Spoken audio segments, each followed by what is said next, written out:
All right, I hope everybody is ready for the most exciting night in American politics. Not tonight. I just mean I hope people are generally ready for that night if at some point we were to have that.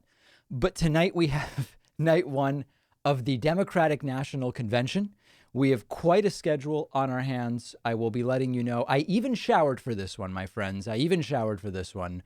I will be letting you know the trajectory for our coverage of this election up through and to Election Day and beyond. As Donald Trump has said, we might not know the results for years, so we might have a lot of coverage to come.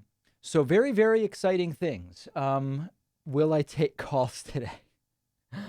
We just started. So we will see about that. But we do have a new Discord, which I tested on the earlier stream to see if it would work for phone calls. It worked beautifully. I don't know if we get 50. I mean, if I'm doing this every night, I don't know that I can be taking calls every night. But if we get 50 new members and patrons tonight, I will open up the phone lines, the Discord tubes at the end of tonight's presentation. Well, I don't know. You got to make me do it. We are expecting, let's look at the schedule for tonight. By the way, we are going to be keeping a very, very close eye on Donald Trump's Twitter. Donald Trump, I'm guessing, might be triggered by some of what we're going to be seeing tonight. And so we're going to be keeping an eye on his Twitter.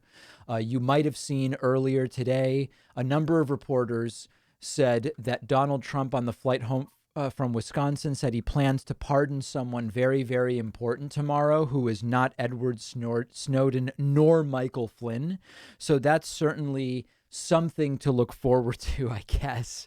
And then as far as the schedule today, I believe that this is the schedule in order. It is Senator Amy Klobuchar, Senator Catherine Cortez-Masto, Governor Andrew Cuomo of New York, Governor Gretchen Whitmer of Michigan, Congressman Jim Clyburn. We'll hear from the convention chairman, Benny Thompson. That's often the most boring thing. It's like when the president of the Academy speaks at the Oscars and it's sort of like a snooze fest. Then we will hear from Congresswoman Gwen Moore, Senator Doug Jones. There will be performances, which I've been told I've been whitelisted instead of being blacklisted as I often am, or browning out. I've been told I've been whitelisted so that I shouldn't have any copyright issues with the music performances. We will be hearing from Maggie Rogers, Leon Bridges, Billy Porter, and Stephen Stills. And then all of this somehow happening in just a 2-hour period. Senator Bernard Sanders, and we will hear from former First Lady Michelle Obama. So it's really quite an evening that, as far as I know, will be starting in just about 10 minutes with Senator Amy Klobuchar. So a lot going on. Thank you and welcome to Comstock Rocker and Green Party Trevor for supporting this on Twitch. I also want to say thanks to Chris Blazinski, who is new member number 1 today, 1 at joinpacman.com. And I guess, okay, yeah, I mean, I guess that's the thing. If we get 50 new members and patrons, I will open the phone lines during and or after this all goes down. Let's look at some of the super chats that are very powerfully coming in from people. Andrew Moore asks, am I expecting to see Putin, Xi, and Kim at PogChamps? They're apparently world-class chess players. Yeah, Trump earlier referring to a bunch of dictators as world-class chess players. Unclear if he meant that literally, and if so, do they favor the Sicilian defense? We don't know. But my first PogChamps match should be scheduled soon. The tournament starts Friday. I don't know when my first day is going to be. Kat McCary says, let's do this, Pacman. My thoughts exactly. Jacob Ball says, every day a new Pacman video is out is the new most exciting day in American politics. You know, it's crazy. We published a video only 4.5 hours ago, which already has 400. Wait a second. Hold on. What's the number? 435,000 views. It's getting 100,000 views an hour. Okay. That's bonkers. My friends. Zach Bushman says, do you ever catch yourself using Trumpisms, elements of, strongly, etc., in your daily life outside the show? I constantly say to my girlfriend, from the standpoint of, even when it makes no sense, and she just rolls her eyes. Matthew says, ever heard of Liberal Viewers Live Sunday Clip Roundup? No, I have not. Chakaseki says, is Joe Biden going to slam uppers to keep up with Trump's manic, frenzied, and sweaty pace? By the way, Trump tweeted, save the post office today. Yeah, it's just, there's no clue what, here it is, save the post office. I'll be watching Trump's tweets during the whole thing. I also was thinking I may do some tweeting in real time. So during this thing, I might head over to my Twitter and I might, as the kids say, I might live tweet some elements of this while you guys watch me. So if I do switch over to this during the presentations, you don't have to start panicking, oh, you switched. I'm deliberately going to be showing you the peek behind the curtain at crafting of tweets, which there's really not much to it, I hate to say, but I will show you how I craft the tweets. Okay, other super chats. The super chats are just flying in. Brian says, do I see a scenario where Trump is president and Republicans lose the Senate and Dems maintain the House? Sure. Yeah, I mean, that anything's possible. Anything is possible right now. Dan McCord says, sorry, David, just joined your broadcast. Are you covering the full 2 hours? Will you allow Bernie and Michelle to speak without interruption? I am covering the full 2 hours unless if the audience, I have no idea whether people want me to cover this or not. I don't know what the level of interest is in this. So we haven't started yet. We've got about 4,000 people watching on YouTube. We have 460 watching on Twitch and about 460 also on Facebook. My goal is to cover everything. But if there's really a lack of interest, I might bail and just go practice chess for the chess tournament. Okay. So, but let's hope that it's a big evening and then we're going to cover everything. Now, as far as not interrupting Bernie and Michelle, I don't know. Okay. People saying 570 on Twitch. It hasn't updated on my end. It still says 462, but I'm sure it will update. We'll see. We have a while and we can decide about, I like to do commentary and, we'll see. We'll see. Chris says, first time watching a live stream live. Welcome, Chris. Glad to have you here. Matt Chavez says, you're only winning the race because you're running faster. Yeah, so people may not know this, but there's been a really, really ugly situation, I guess we would say. Let me pull this up. Involving the progressive media space. Oh, I had info on one of our speakers ready to go here. See, I plan ahead for you guys. The David Pakman Show and Sam Cedar's channel are embroiled in a battle to 1 million subscribers. Right now, we are at 940. Actually, that's wrong. We're at 950. This just takes a little while to update. Where are we exactly? 950. Wow. We could hit 951, actually. But in any case, right now, it's 950 to 922, putting us 28,000 ahead. And there's this really lame thing that some people have been right. I don't know who's saying this, but I got emails from people saying, David, you're being criticized for having more subscribers than Sam because you're doing videos that go viral and live streams. That's it. It's like saying you're winning only because you ran the race faster. What? You got a higher score on the test only because you answered questions correctly. That's cheap. How lame is that? It's like, guys, yeah, the whole point of this is you gain subscribers by doing things people engage with, building community through the live streams, for example, doing videos that people want to watch. Come on, guys. That's the criticism. I'm doing content people want to watch. Unbelievable. Okay. GR says, please have Hassan Piker on your show. I'd love to see you too. The last 2 times I contacted Hassan to do, a thing, he didn't even write back. And it's sad. I don't like it. I don't like it at all. Sinful Solutions asks about the Sam Cedar update. Yep, I just gave that update. We are it's actually 950 and 922. I don't know why. My phone actually says we're almost at 951, but Social Blade is a little bit slow. So, we'll have to wait and see about that. Tanner Audia says, would you ever make a run for political office? No idea. Wouldn't rule anything out.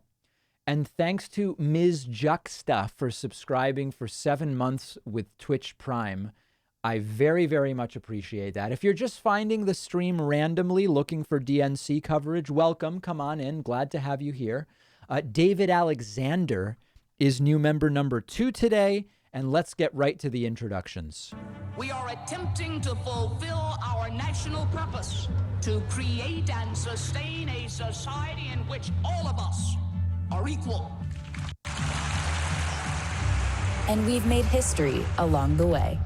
There is not a liberal America and a conservative America. There is the United States of America. Right. We must pledge once more to march into the future. We are a different society than we were in 1961. Brothers and sisters, do you want to go back? Or do you want to keep America moving forward? Yeah. Well, our motto is, when they go low, we go high. Right. We never bow. We never bend. We never break. No, we endure. And we always, always, always move forward.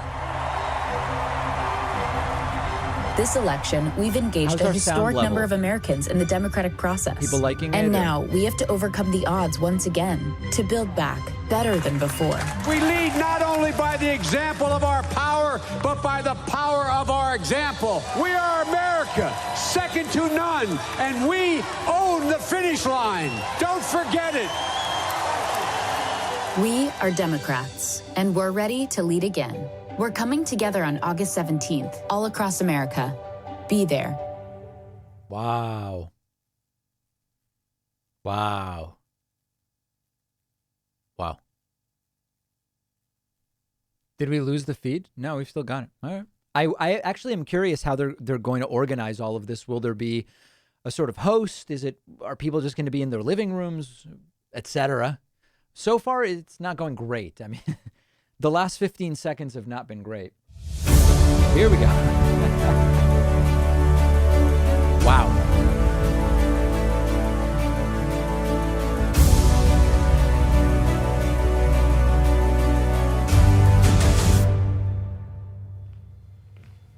Good evening. I'm Eva Longoria Baston, and welcome to the 2020 Democratic National Convention, Uniting America. Every 4 years, we come together to reaffirm our pre-taped? democracy. This year, we've come to save it. It's going to take all of us. So tonight, we stand together, united by the values we cherish: decency, respect, justice, and the opportunity to rise up. We always hear that line about this being the most important election of our lifetimes, but this year, it really is. The past few months have tested us all. We've lost more than 170,000 family members and friends to COVID. This tragedy is compounded by the loss of jobs and income.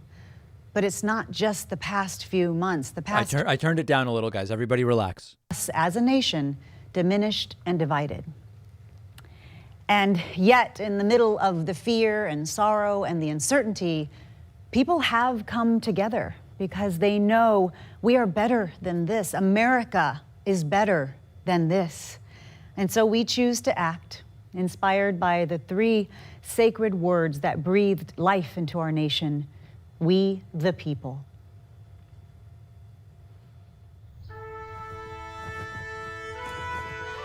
I guess it is live because that transition would have been cleaner if it was pre-taped, I think. Oh. Come on now. Okay, we ready? I think I learned this in middle school. Or 5th grade. Can I say this in Spanish?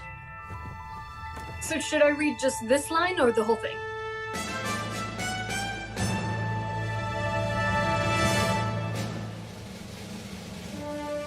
Justice. Tranquility. Tranquilidad. Liberty. Liberty.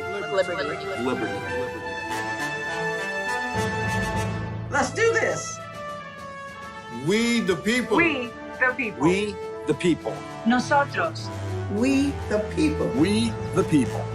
We the people of the United States. De los Estados Unidos. In order to form a more perfect union.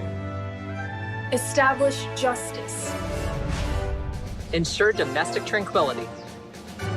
Provide for the common defense. Promote the general welfare. And secure the blessings of liberty. To ourselves and our posterity. Do ordain and establish this Constitution for the United States of America. We the people. We the people. We the people. We the people. We the people. We the people. We the people. We the people. We the people of the United States. We the people call the 48th Quadrennial Democratic National Convention to order. What a day.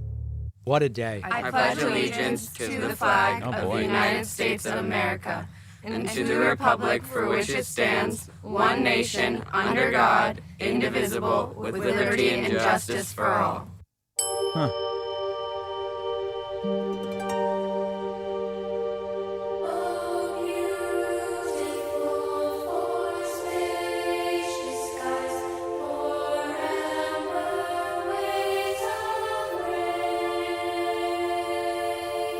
It's a little cringy so far, but okay, they're getting into the spirit.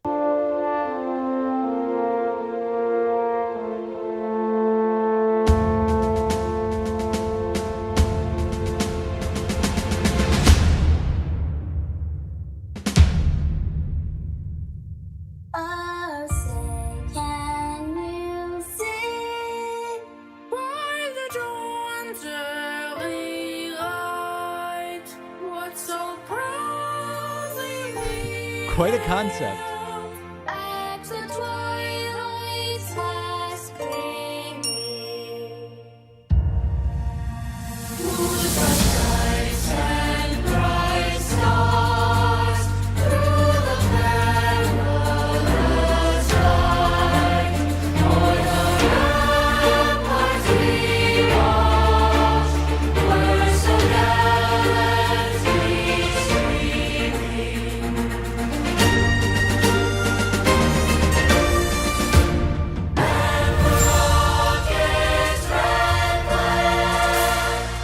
When I see this, it's like Trump suggested injecting bleach. Do we need any of this stuff, or do we just vote the guy out now?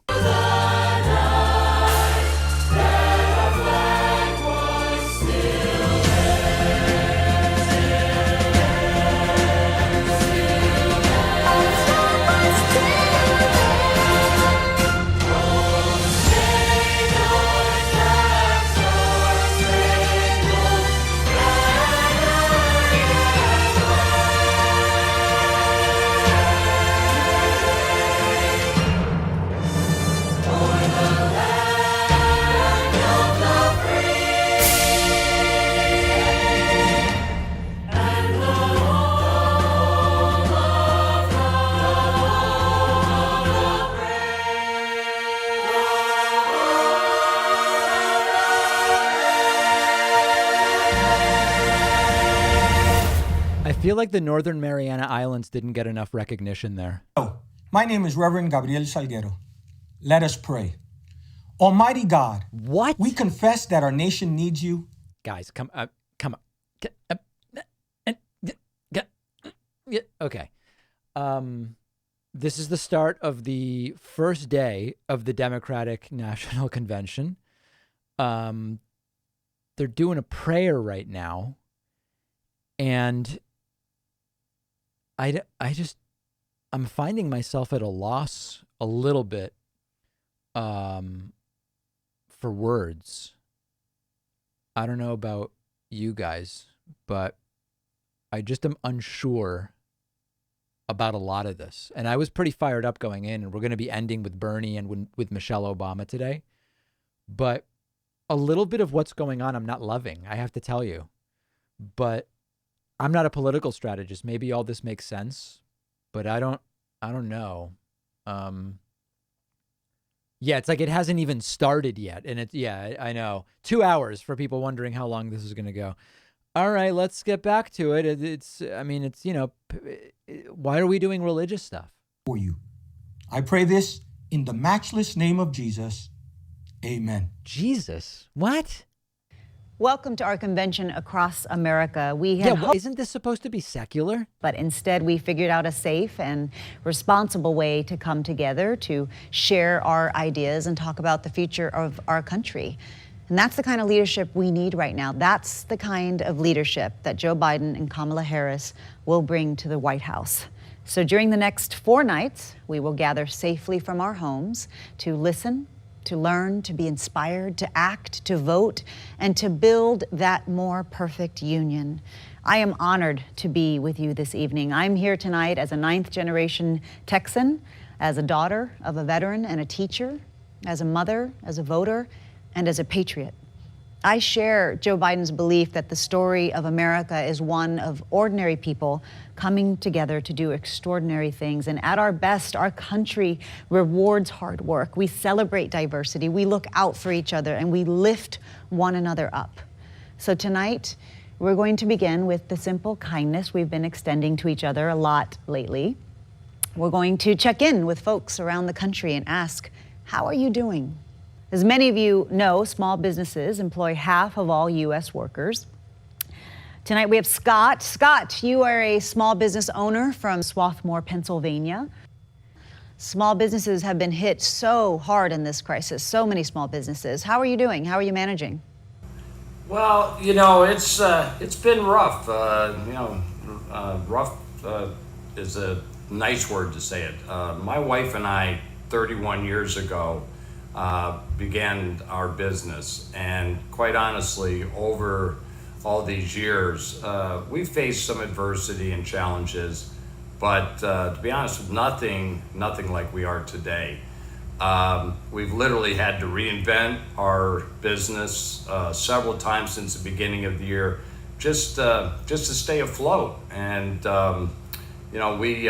our revenue, for example, is off about 40%.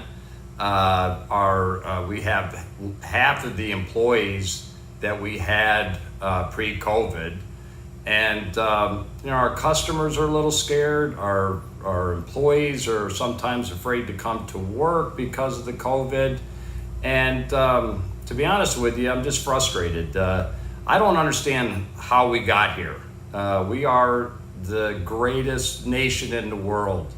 And it just seems to me that, maybe if we just came together on this one issue alone, maybe as Americans and being united. Hey guys, I don't want to interrupt here, but I think you won't mind.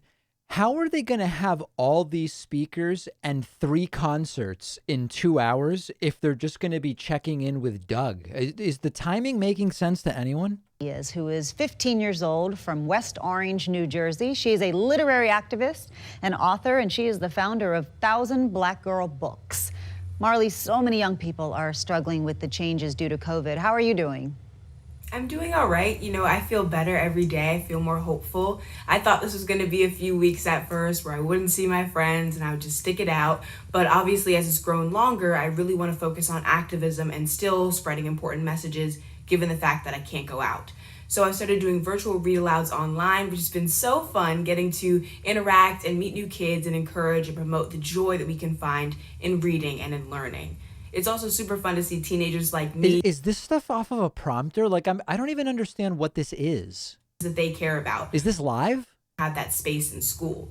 So I hope that a year from now, when we get to go back and be safe and be protected, we will still have these conversations and still have a new possibility in a new world.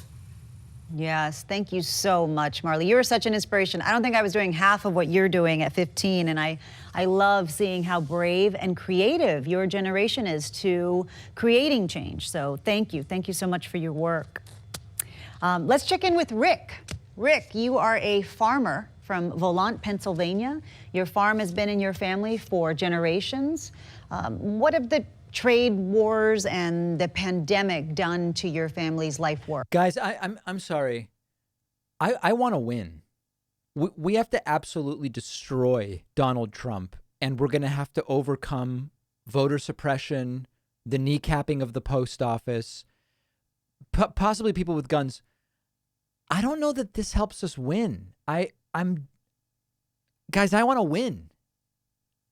Then whenever you compound the effects of the COVID-19 virus, nobody could have prevented that. It's a shame our leadership misinformed the people like myself and the country on what was coming down the road. My biggest concern is that if these trends continue with this type of leadership, I will be the last generation farming this farm. Yeah, it's a scary thought, and I'm sure a lot of farmers feel the same way. I don't have the answers, but past experiences, if something doesn't work for you, it's time for a change. And that's why I'm supporting Joe Biden all the way. Well, thank you so much. Rick, I couldn't agree with you more. We need meaningful change and leadership that will support family farms like yours. So we wish you the best. Thank you for sharing your story. Finally, let's hear from Michelle from my home state of Texas. Michelle, you are a school nurse and a mother in El Paso. How are you preparing for the new school year? Hi, Eva. Well, we've already started school, but it is a little challenging because every day something seems to change. We start one way one day and we have to change it the next day. And I know that right now it's kind of sad not to see the kiddos when we're back, but I know that that will change. We're going to have to adapt and persevere. But honestly, right now, all I can think about is keeping my kiddos safe. I know back in March, we had them at home and we were doing okay, but now they're wanting us to take them back to school. And it's a little scary with all the uprise in COVID cases. And so I just want to say that I am committed to take care of my family, my students, and all my staff at my school. I will do whatever it takes to ensure that we are all ready to go back to school safe and healthy. And I know that I am optimistic to move forward with our life, and Joe Biden will be the one to take us there. I just want to say for everyone to please remember to wash their hands and wear their mask because we're all in this together. Thank you, Michelle. I think there's nothing more difficult for us as moms than to see our children suffer. And so I think you're doing a great job of guiding them through this very difficult time. And thank you for the work you do as a nurse. It's truly heroic. I really enjoyed talking to all of you. I think I have one last question. Do you believe that change is coming? Do you believe that better days are ahead? Yes. Yes. Well, thank you for taking the time to speak with us and sharing your thoughts. You are the we in We the People, and you are who this convention is about. In 1776, the Declaration of Independence, we hold these truths to be self-evident. These words are the basis for the American creed: equality, equity, fairness, decency.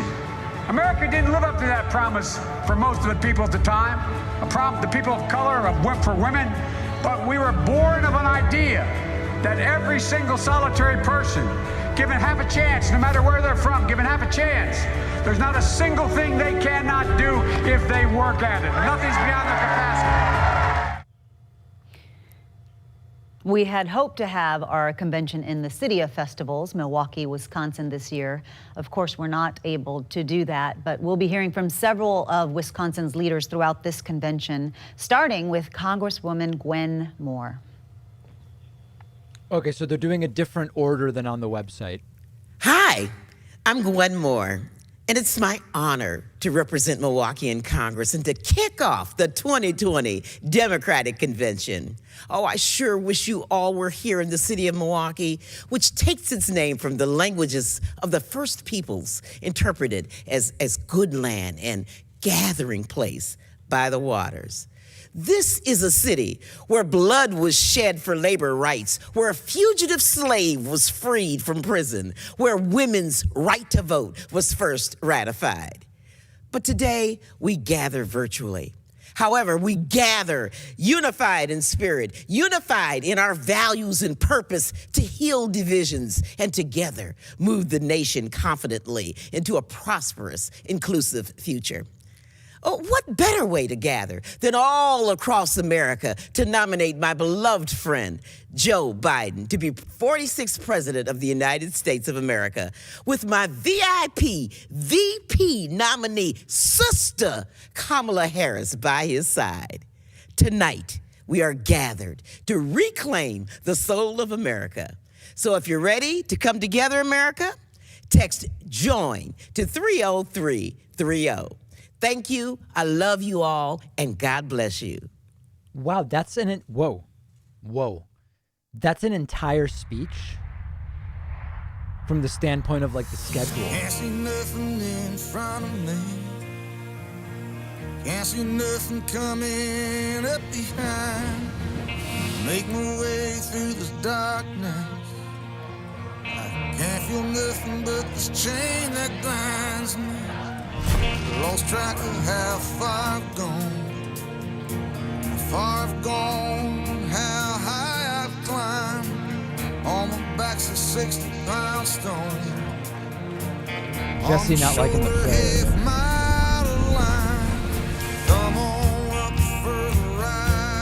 Level 4 hype train's doing well. That's something.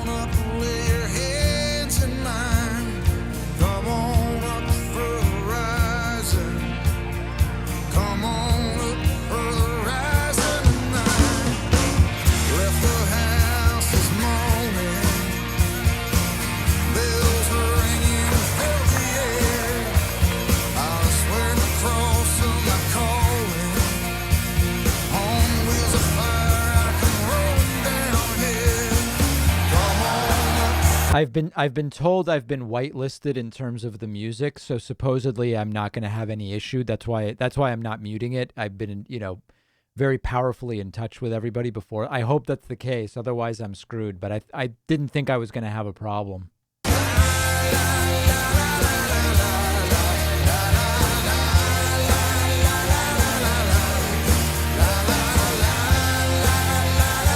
I should mute it anyway.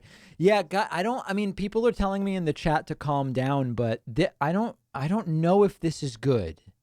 I'm not sure if this is good. I'll thank supporters while we wait. Robert Braga is new member number 3. I did say I'd open the phone lines if we get to 50. Andrea Larson is number 4 today. We're slowly but surely working our way up. Fran Smith is number 5. We've just got a musical interlude here with Bruce Springsteen that we've briefly stepped away from.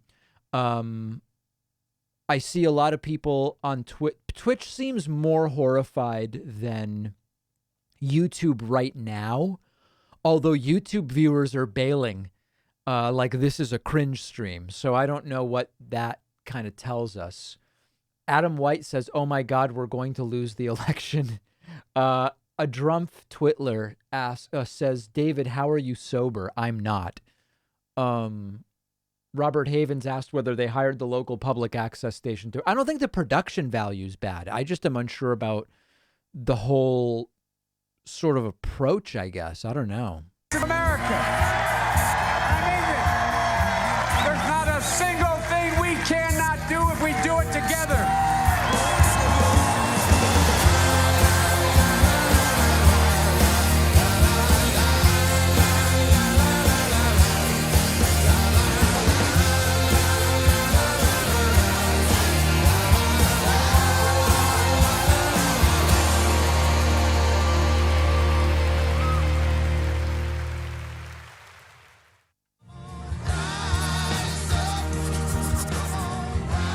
The idea of us calling ourselves the United States of America feels like it's pretty wrong right now.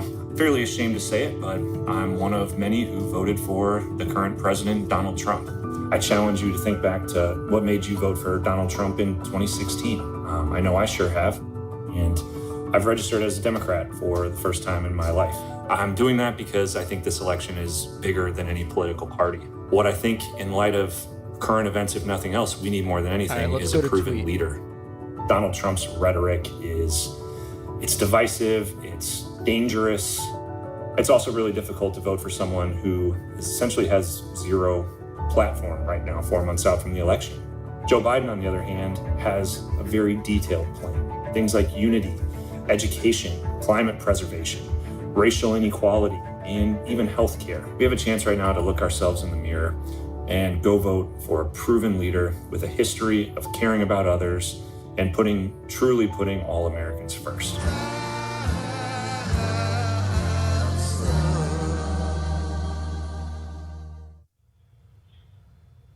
Our nation is facing a lot right now, and over the next 4 nights, we're going to cover it all.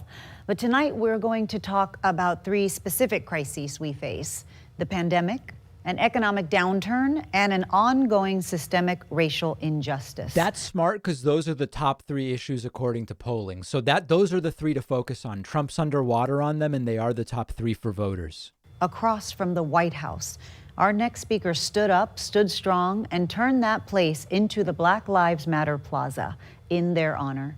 Please welcome Mayor Muriel Bowser. Was this even a Hello, scheduled I'm Muriel speaker? Bowser, Mayor of Washington, D.C. The story of our nation's capital is a story of reckoning. It was here that John Lewis and Dr. King spoke on the steps of the Lincoln Memorial. It was here that millions of women and men flooded the streets for the Women's March. It was here that just weeks ago, Americans donned face masks and safely and peacefully protested the death of George Floyd. But while we were peacefully protesting, Donald Trump was plotting. He stood in front of one of our most treasured houses of worship and held a Bible for a photo op. He sent troops in camouflage into our streets. He sent tear gas into the air and federal helicopters too. I knew if he did this to D.C., he would do it to your city or your town. And that's when I said enough. I said enough for every Black and brown American who has experienced injustice. Enough for every American who believes injustice. But I said enough for another reason too.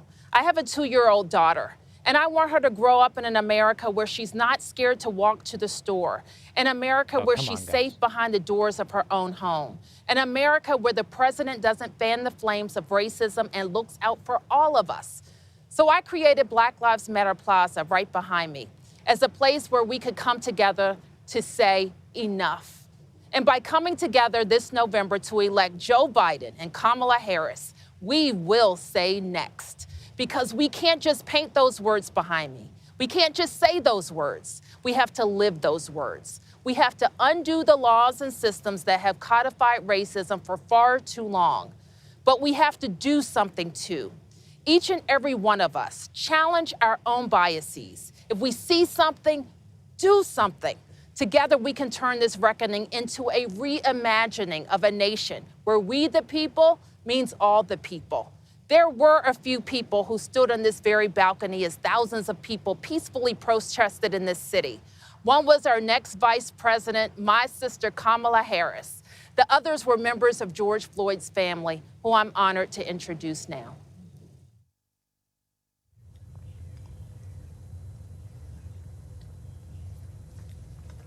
My brother George was selfless.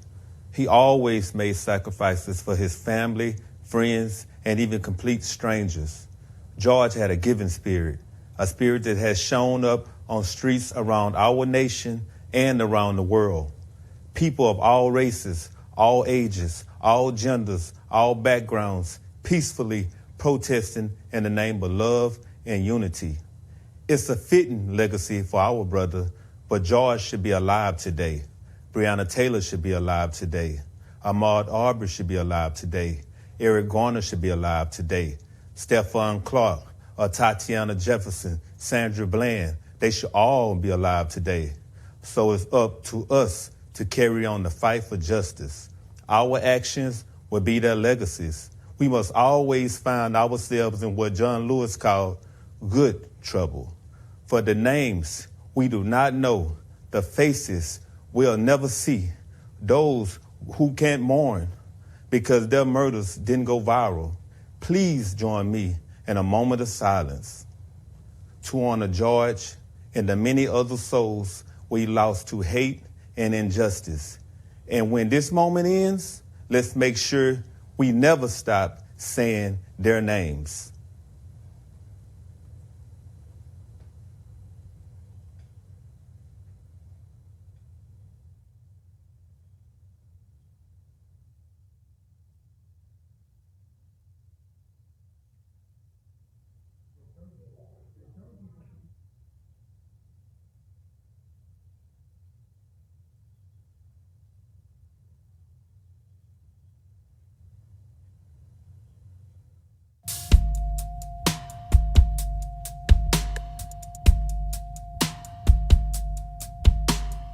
hoping for a life more sweeter. Okay. So I don't think it's going great so far. Let's see what people think in response to my tweet. The Rising is a good song, at least. They're kissing babies. So far, I love it. Okay. Seems about as engaging as it usually is. The vibe, this has the same as hearing our grandparents telling us what's cool and hip nowadays. It's a different game this year with the streaming convention. I'm praying for the win. It gets better now that we're on politics. Watching it, and I think it's great. Oh, okay.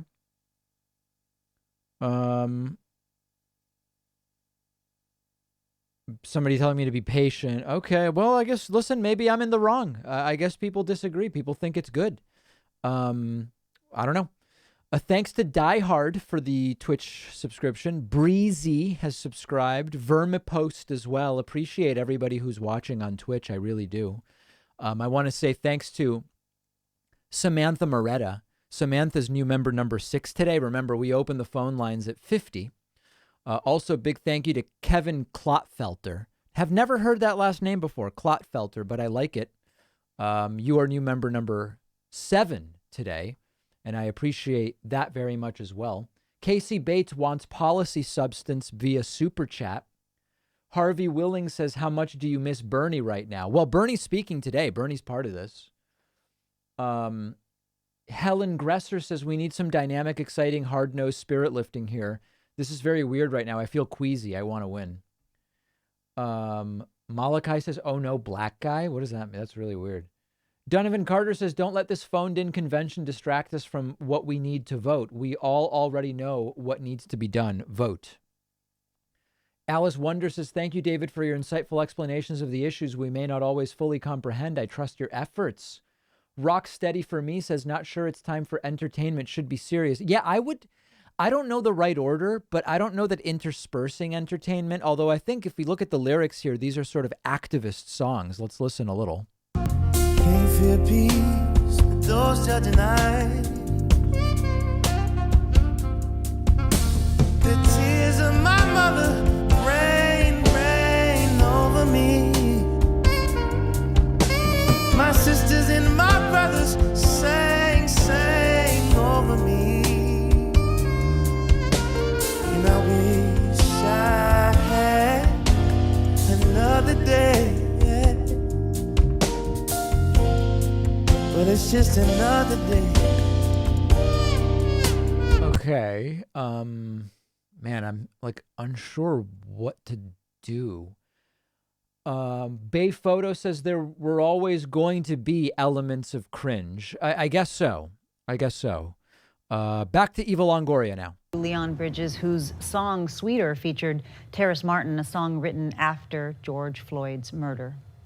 You know, we have to ask ourselves, how do we, the people, take the protest and turn them into progress? How do we take the changes we're seeing in the hearts and minds of people and translate it into real and lasting change in people's lives? We need to address the economic inequalities that this virus has exposed and worsened, and we need to solve the testing and healthcare disparities that have led to people of color dying from COVID at higher rates than white people, and we need to make it easier for Americans to vote. We have a lot to do. And to do this, we need community action. We need Congress that can have power to do it. And we need a president who understands that this is the moment. The moment has come for our nation to deal with systemic racism, to deal with the growing economic inequity that exists in our nation, to deal with the denial of the promise of this nation made to so many. You know, I've said from the outset of this election that we're in the battle for the soul of this nation. Right. And we are in the battle for the soul of this nation. What we believe, and maybe most importantly, who we want to be, it's all at stake. That's truer today than it's ever been, at least in my lifetime. And it's this urgency, it's in this urgency we can find a path forward. Hey everybody, how are you? Thanks for doing well, this. Mr. Vice President. Great. Thank you, thank you, thank you. Jamira, tell the rest of the folks a little about your background. I started doing activism when I was 15. It was at the intersection of knowing both the perpetrator and a victim.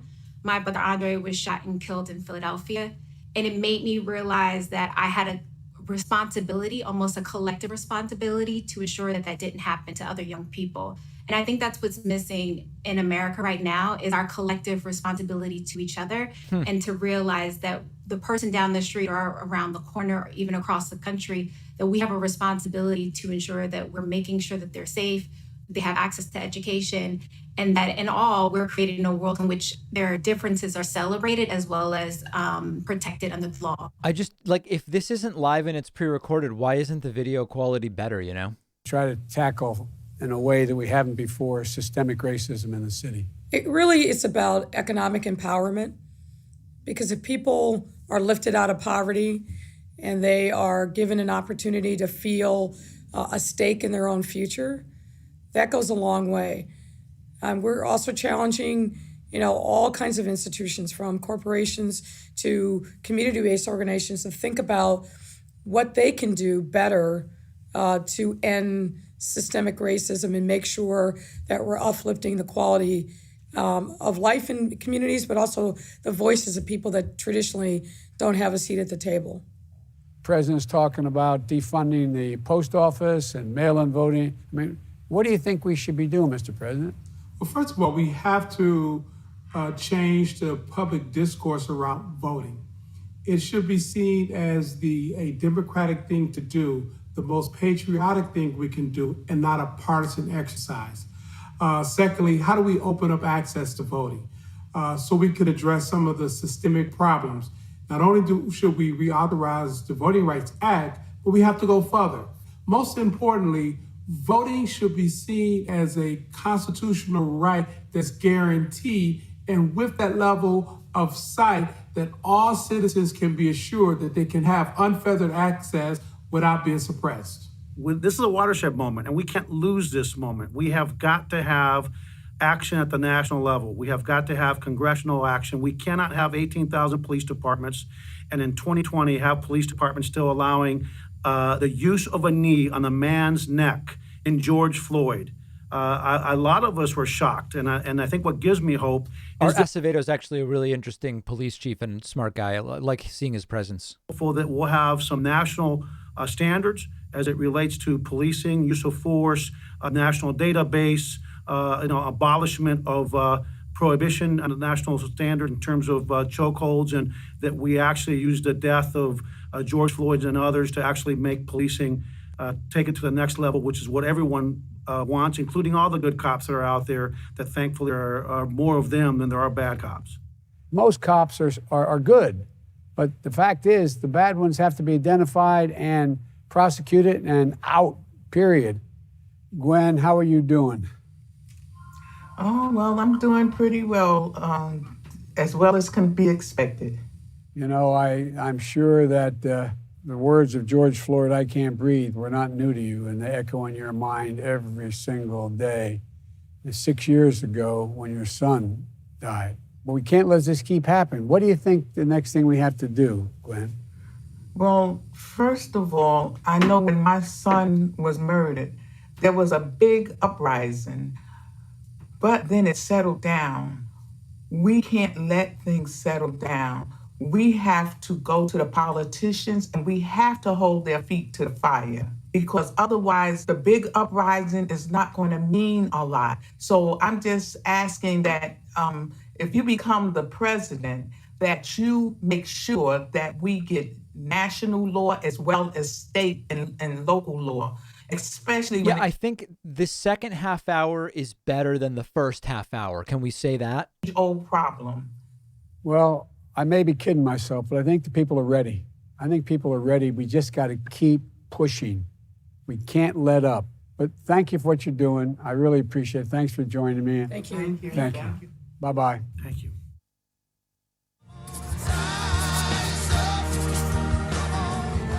Racism structurally, individually, and systematically is real.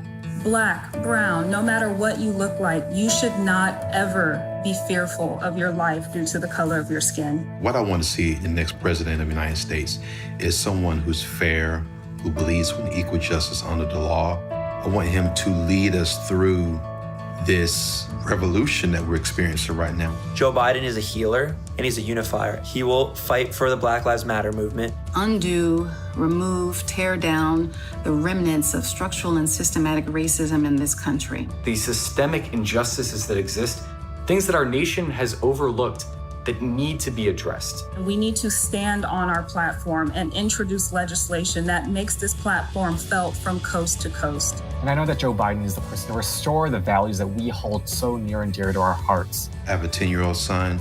I want to make sure that there is a world that's left better for him.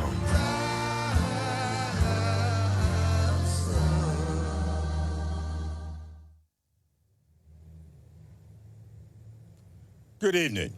I'm Congressman Jim Clyburn, here in historic... Uh-oh. Good evening. I'm Congressman Jim Clyburn, here in historic Charleston, South Carolina. Guess this is live. 6 months ago, I stood not far from here and endorsed Joe Biden to be our 46th president. It was a decision I made with my feet firmly planted in this community. This community, where 80% of African Americans in this country can claim an ancestor who arrived on these shores in bondage, a few blocks from here over at Gaston's Wharf. This community that is still healing from the wounds we received when the white supremacists entered Emmanuel AME Church and murdered 9 black parishioners as they studied the Bible together. The ground beneath our feet is seeded with pain that is both old and new. But from that soil, we always find a way to grow together. Earlier this summer, the city of Charleston removed its statue honoring John C. Calhoun, an honored advocate of slavery. And construction is underway on the International African American Museum at Gadsden's Wharf. Much like the country as a whole, we are stepping out from the shadows of our past and beginning to lay the groundwork for a more just future. It won't be easy. We can only succeed if we move forward together. So we will need a president who sees unifying people as a requirement of the job. A president who understands the true meaning of community and how to build it through trust and humility. And with so many families experiencing loss in this pandemic, lost jobs, lost loved ones, and lost confidence in the president to keep us safe, we need a president who understands both profound loss and what it takes to bounce back. But more important than his firsthand experience with loss and hardship is his ability to translate that perspective into policy and solutions, and prioritize hard-working people and persistent poverty counties over partisan politics or personal gain. That's why I stand with Joe, and why he will always be an adopted son of South Carolina. Joe Biden is as good a man as he is a leader. I have said before and wish to reiterate tonight, we know Joe, but more importantly, Joe knows us. I am Kevin. I do a lot of things in life, but the thing I'm most proud of is I am a TAPS military mentor, and that's how I spend the majority of my time, post-Marine Corps. Building memories like the ones we build together is the single best thing I do with my time. Thank you for allowing me to be a part of your lives and sharing the journeys for the past decade. We've got about 500 kids and family members and mentors, and we're all packed into this very large ballroom. And all of a sudden, the back door opens up, and in walks Joe Biden. I had almost an out-of-body experience because he surprised us all. You know, I like to think I'm decent at reading people. From my time in the Marine Corps, my time as an intel officer, my time as a drill instructor, my time studying psychology. He was being real. I mean, you can't fake that kind of a smile. He was genuinely happy to see these kids and to spend time with them. It's easy to lose faith in humanity, especially today. There's a lot of polarization, it leaves a lot of room for a lot of hope. And it's hard to articulate real character when you see it. You know, policies are great and we need sound policies as well, which he also has those because he's got the chops, right? But it's almost like none of that matters if you don't have the character. This is a very unprecedented and challenging time that requires an unprecedented and courageous leader. We need someone with the courage to do what's necessary and what's right to strive towards that more perfect union. That's Joe Biden. I know Joe because he cares about everybody else before himself. You know what else Joe knows? Joe knows about pandemics. In 2014, he helped stop the spread of Ebola and brought the world together to keep it contained. And after that success, knowing this would happen again, Vice President Biden and President Obama assembled a pandemic playbook to make sure that America was prepared and protected. That's true. The Trump administration disbanded the pandemic response team that was given to them. Americans have died and lost their livelihoods because of it. We, the people, deserve a president who believes in science, that recognizes the threat of COVID, who has a plan to get us through it. And that is Joe Biden. We're grateful that across the country there are responsible leaders who are stepping up. One of them provided clear direction and memorable PowerPoints, New York's Governor Andrew Cuomo. Now they're getting through the speakers one by one. Today's here. Monday, day 170. New Yorkers were ground zero for the COVID virus and have gone from one of the highest infection rates on the globe to one of the lowest. We climbed the impossible mountain. His face looks different. The side. We did it with the kindness and assistance of so many. New Yorkers want to thank everyone who came to our aid. 30,000 Americans who volunteered to come here to help in our hour of need. Your love gave us the strength to carry on. We went through hell, but we've learned much. We know that our problems go beyond the COVID virus. COVID is the symptom, not the illness. Our nation is in crisis, and in many ways, COVID is just a metaphor. A virus attacks when the body is weak and when it cannot defend itself. Over these past few years, America's body politic has been weakened. The divisions have been growing deeper, the anti-Semitism, the anti-Latino, the anti-immigrant fervor, the racism in Charlottesville, where the KKK didn't even bother to wear their hoods, and in Minnesota, where the life was squeezed from Mr. Floyd. Only a strong body can fight off the virus, and America's divisions weakened it. Donald Trump didn't create the initial division.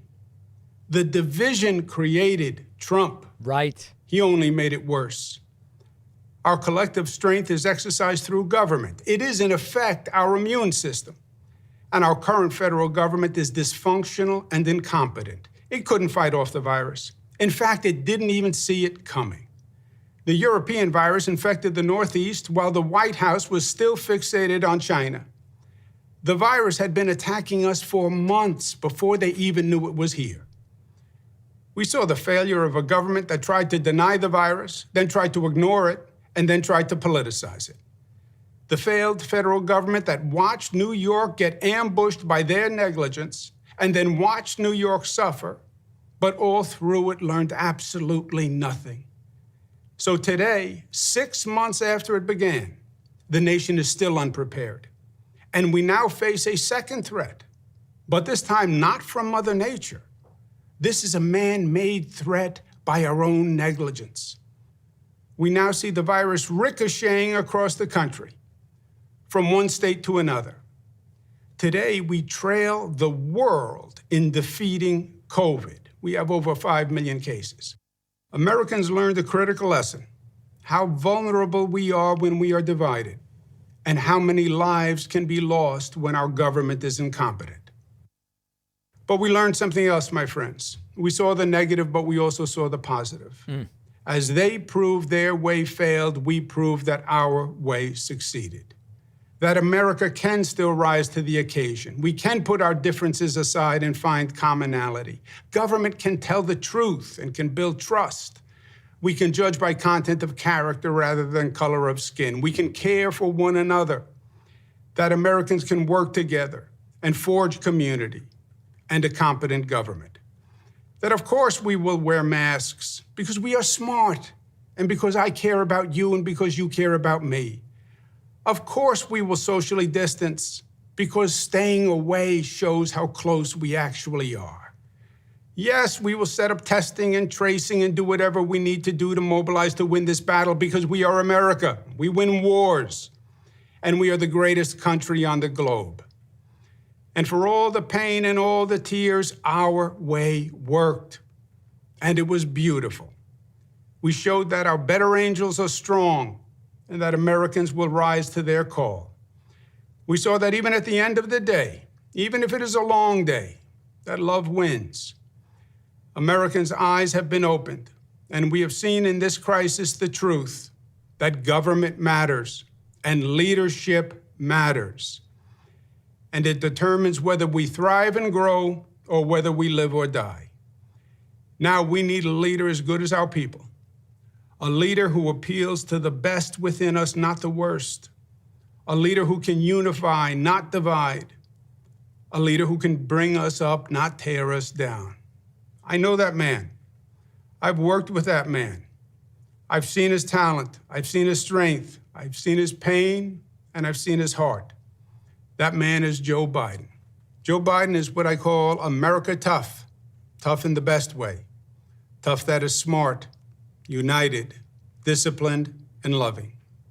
Joe Biden can restore the soul of America, and that's exactly what our country needs today. Thank you. Best speaker so far. Focus on coronavirus is logical given that Trump's failing on that issue. Hi, I'm Kristen Urquiza. I'm one of the many who has lost a loved one to COVID. My dad, Mark Anthony Urquiza, should be here today, but he isn't. He had faith in Donald Trump. He voted for him, listened to him, believed him and his mouthpieces when they said that coronavirus was under control and going to disappear, that it was okay to end social distancing rules before it was safe, and that if you had no underlying health conditions, you'd probably be fine. So in late May, after the stay-at-home order was lifted in Arizona, my dad went to a karaoke bar with his friends. Oh, God. A few weeks later, he was put on a ventilator, and after 5 agonizing days, he died alone in the ICU with a nurse holding his hand. My dad was a healthy 65-year-old. His only pre-existing condition was trusting Donald Trump, and for that, he paid with his life. Oof. I am not alone. Once I told my story, a lot of people reached out to me to share theirs. They asked me to help them keep their communities safe, especially communities of color, which have been disproportionately affected. Best speaker so they far. asked me, a normal person, to help because Donald Trump won't.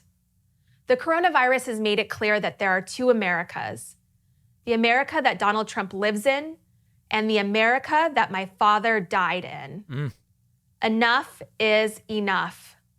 Donald Trump may not have caused the coronavirus, but his dishonesty and his irresponsible actions made it so much worse. Absolutely. We need a leader who has a national, coordinated, data-driven response to stop this pandemic from claiming more lives and to safely reopen the country. Which Trump doesn't have. We need a leader who will step in on day one and do his job, to care. One of the last things that my father said to me was that he felt betrayed by the likes of Donald Trump. And so when I cast my vote for Joe Biden, I will do it for my dad. Right.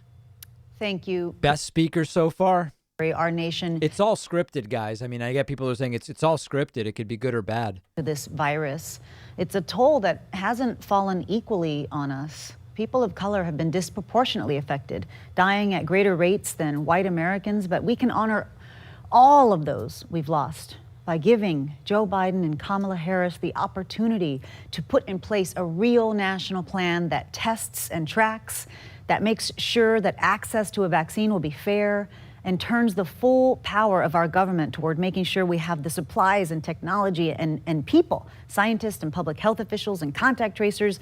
We need to stop this. So right now, let's hear from a champion for our frontline workers, who also happens to be an Olympic champion and a World Cup champion, Megan Rapinoe. Hi, everybody. My name is Megan Rapinoe. I thought it was Rapinoe. Distinct honor today to host a conversation with 4 of our frontline workers here in America. We should rename them heroes, absolutely. Trung Lee, can you tell us a little bit about how you're doing during this time? So I'm gonna mute this because my plan was really mostly to focus on, not for any disrespect or anything, but focus on the primary speakers. So going at the list so far, we've already heard from Governor Andrew Cuomo. We heard from Congressman Jim Clyburn. We heard from Gwen Moore. I believe maybe some of these performances are the ones we heard from. And of course, the big events today are Senator Bernie Sanders and former First Lady Michelle Obama. We are monitoring Donald Trump's Twitter to see if he gets triggered by what's going on. So far, no tweets whatsoever. I have sent a couple, and they've not been particularly positive. I could have done without the prayer to Jesus to kick it off. And based on the first 22 minutes, it wasn't going so well, given the circumstances and given the limitations of the format. I do think the second half hour has improved. Cuomo was okay. Kristen Urquiza wasn't bad. I don't know that the RNC is going to be any better. These could just be the limitations we're effectively facing, because of the format, right? I mean, maybe it can only be so good. Super chats continue to come in. Bay Photo says Fox News and Hannity aren't covering this. That's not surprising. I do want to thank Tyler Lynn for the $50 super chat, which is the high watermark for the evening so far. And I committed to opening the phone lines if we were to get to 50 members. Stephen Jones is number 8 today. I do also want to thank Katie Roth, who is number 9 at joinpacman.com. Willie Birdsall is new member number 10. I guess since we're going for the 50, I should just make it out of 50 right away. Well, not 205, out of 50. Evan Kalish or Kalish is new member number 11. We're counting Patreon, and Brad James, therefore, gets us to number 12. Julie Beatty, kind of like Warren Beatty, or is it Beatty? How is that properly pronounced? That's number 13. Arturo Preciado is number 14, and that's where we will put a pause on it right now. By the way, I am scheduled to do a Spanish language interview on a Spanish language show in a couple of weeks. I will have more information for everybody about that when I have more details. Patrice Mortimer says, I wish we in Britain could join in your vote to guarantee you get the leadership of Joe Biden. There's a lot of kindness in his face. I want to say thank you to Entropic Effect for the Twitch Prime subscription. Very much appreciate that. Jay Riv checking in with Biden-Harris 2020. Emmanuel Ramirez Vera says, hate your views. Thanks for skipping Rapinoe. Oh, give me a break, dude. Go away. What in the World News says Cuomo's talent for insincerity has so far been unmatched by the other speakers. Well-crafted message, but I don't know that I agree. Michael Raleigh says, I expected the cringe to be much more intense. Glad they're putting some meat on the bones in the second half hour. On the whole, better than expected. So a lot of different views going on here. Let's check back in and see what happens next.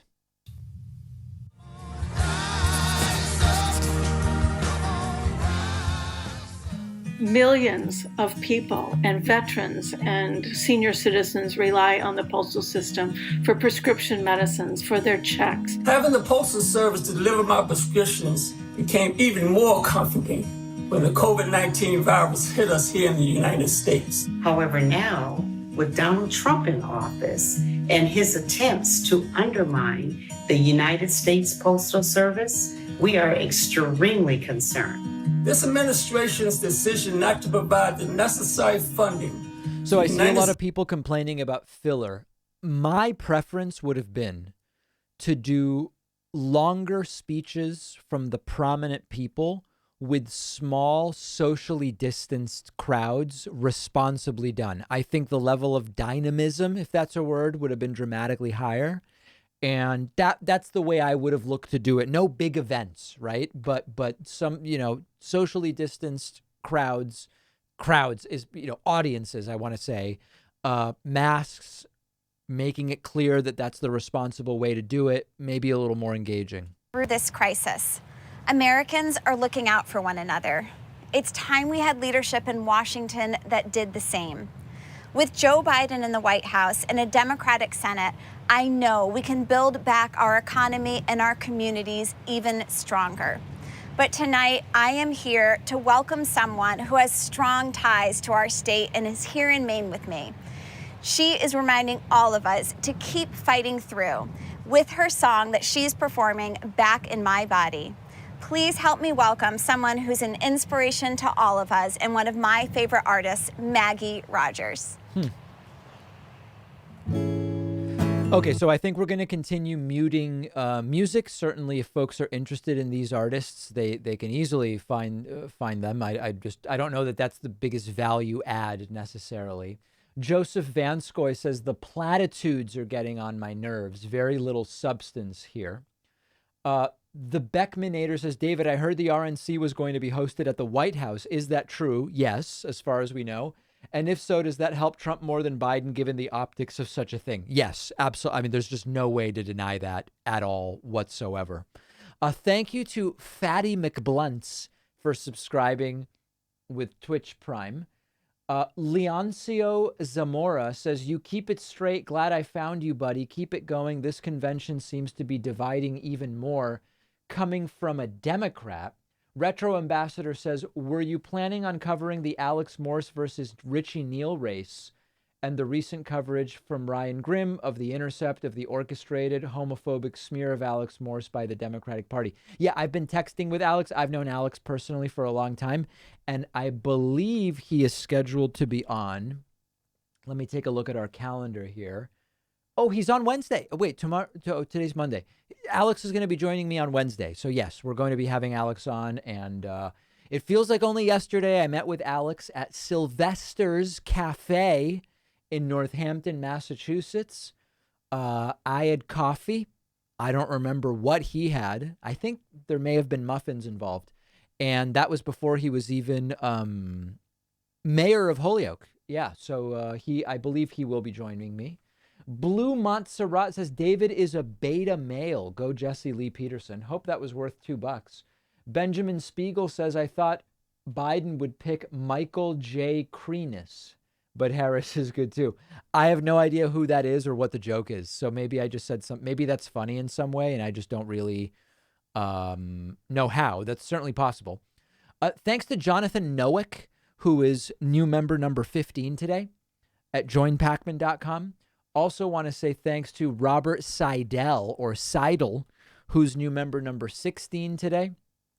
Jessica Doyle is new member number 17 at joinpacman.com. Don't want to forget Jake Burns, who is new member number 18. And we will get back to the coverage entering hour 2. We will have Bernie Sanders, Michelle Obama, etc.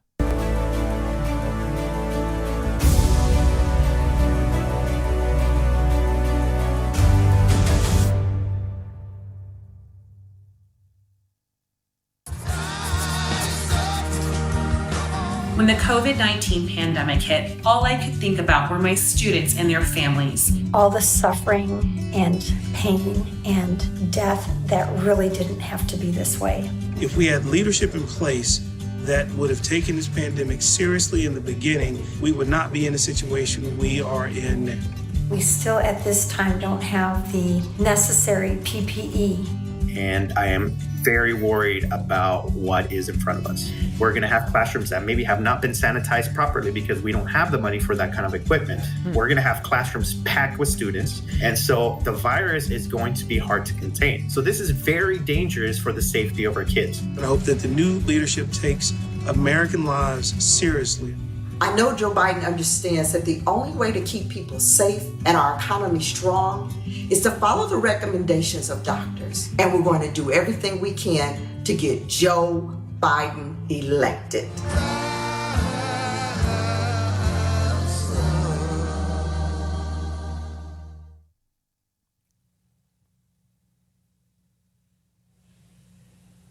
Okay, on to hour two. Next speaker, please. Hello, America. I'm Governor Gretchen Whitmer, or as Donald Trump calls me, that woman from Michigan. Tonight I'm here at UAW Local 652 in Lansing, Michigan. Auto workers in this union and across our state could have lost their jobs if not for Barack Obama and Joe Biden.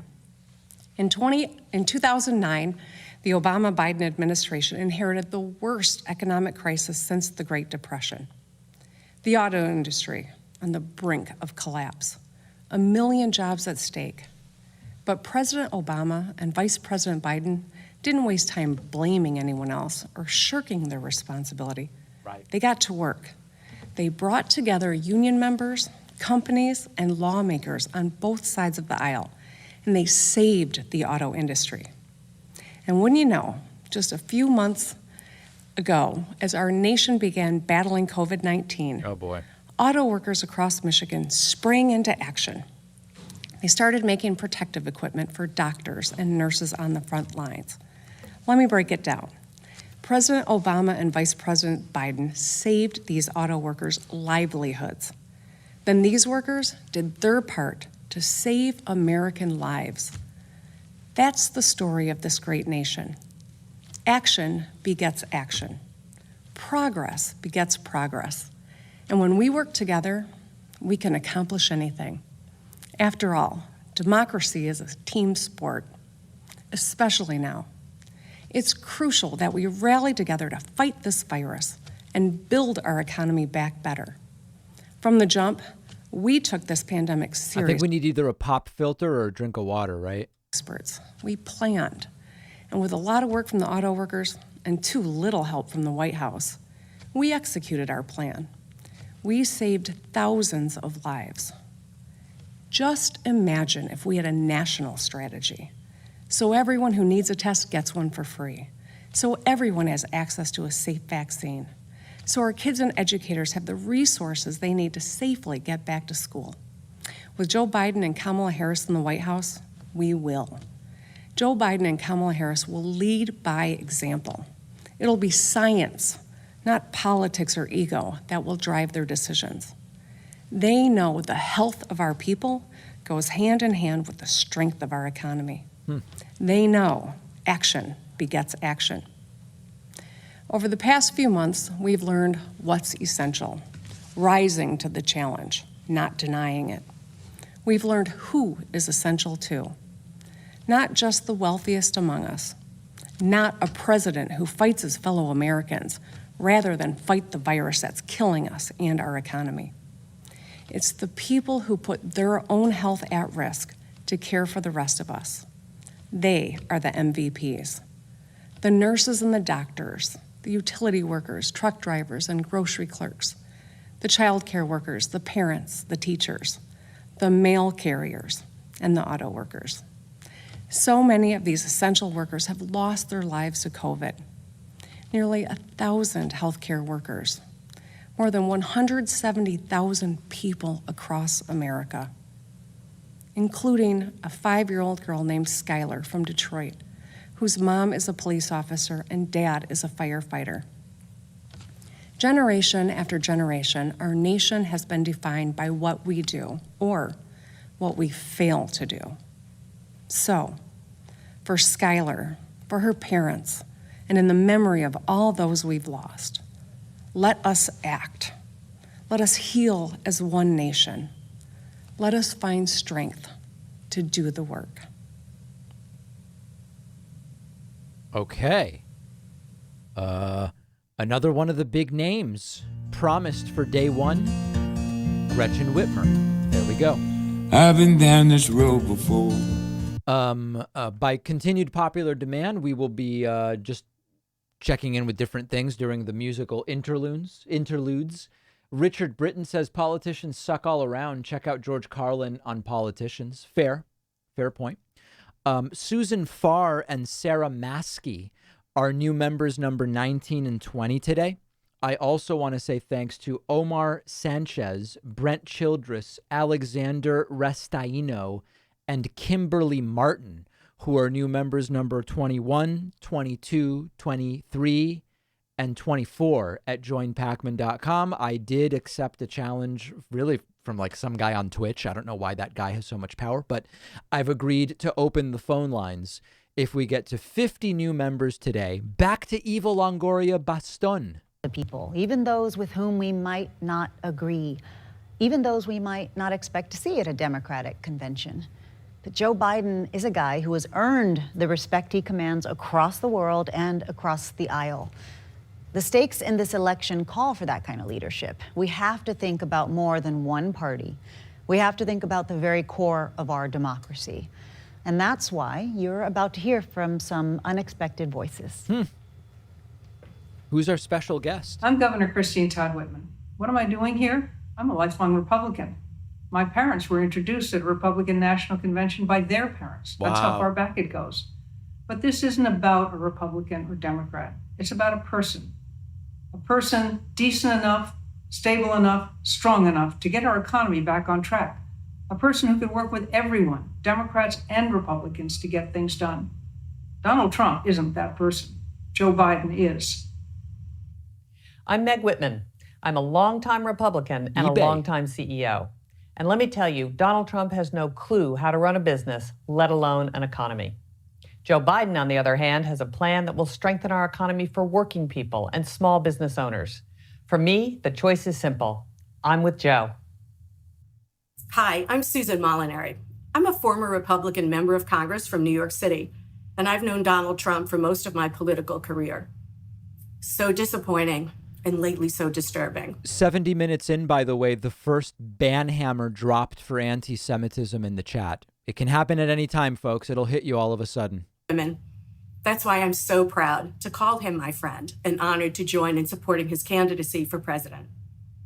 He's a really good man, and he's exactly what this nation needs at this time. Now, I'm delighted and honored to introduce a former colleague of mine, the former congressman from Ohio, the former governor of Ohio, John Kasich. Here he is. America is at a crossroads. Sometimes elections represent a real choice, a choice we make as individuals and as a nation about which path we want to take when we've come to challenging times. America is at that crossroads today. Wow. The stakes in this election are greater than any in modern times. Many of us have been deeply concerned about the current path we've been following for the past 4 years. It's a path that's led to division, dysfunction, irresponsibility, and growing vitriol between our citizens.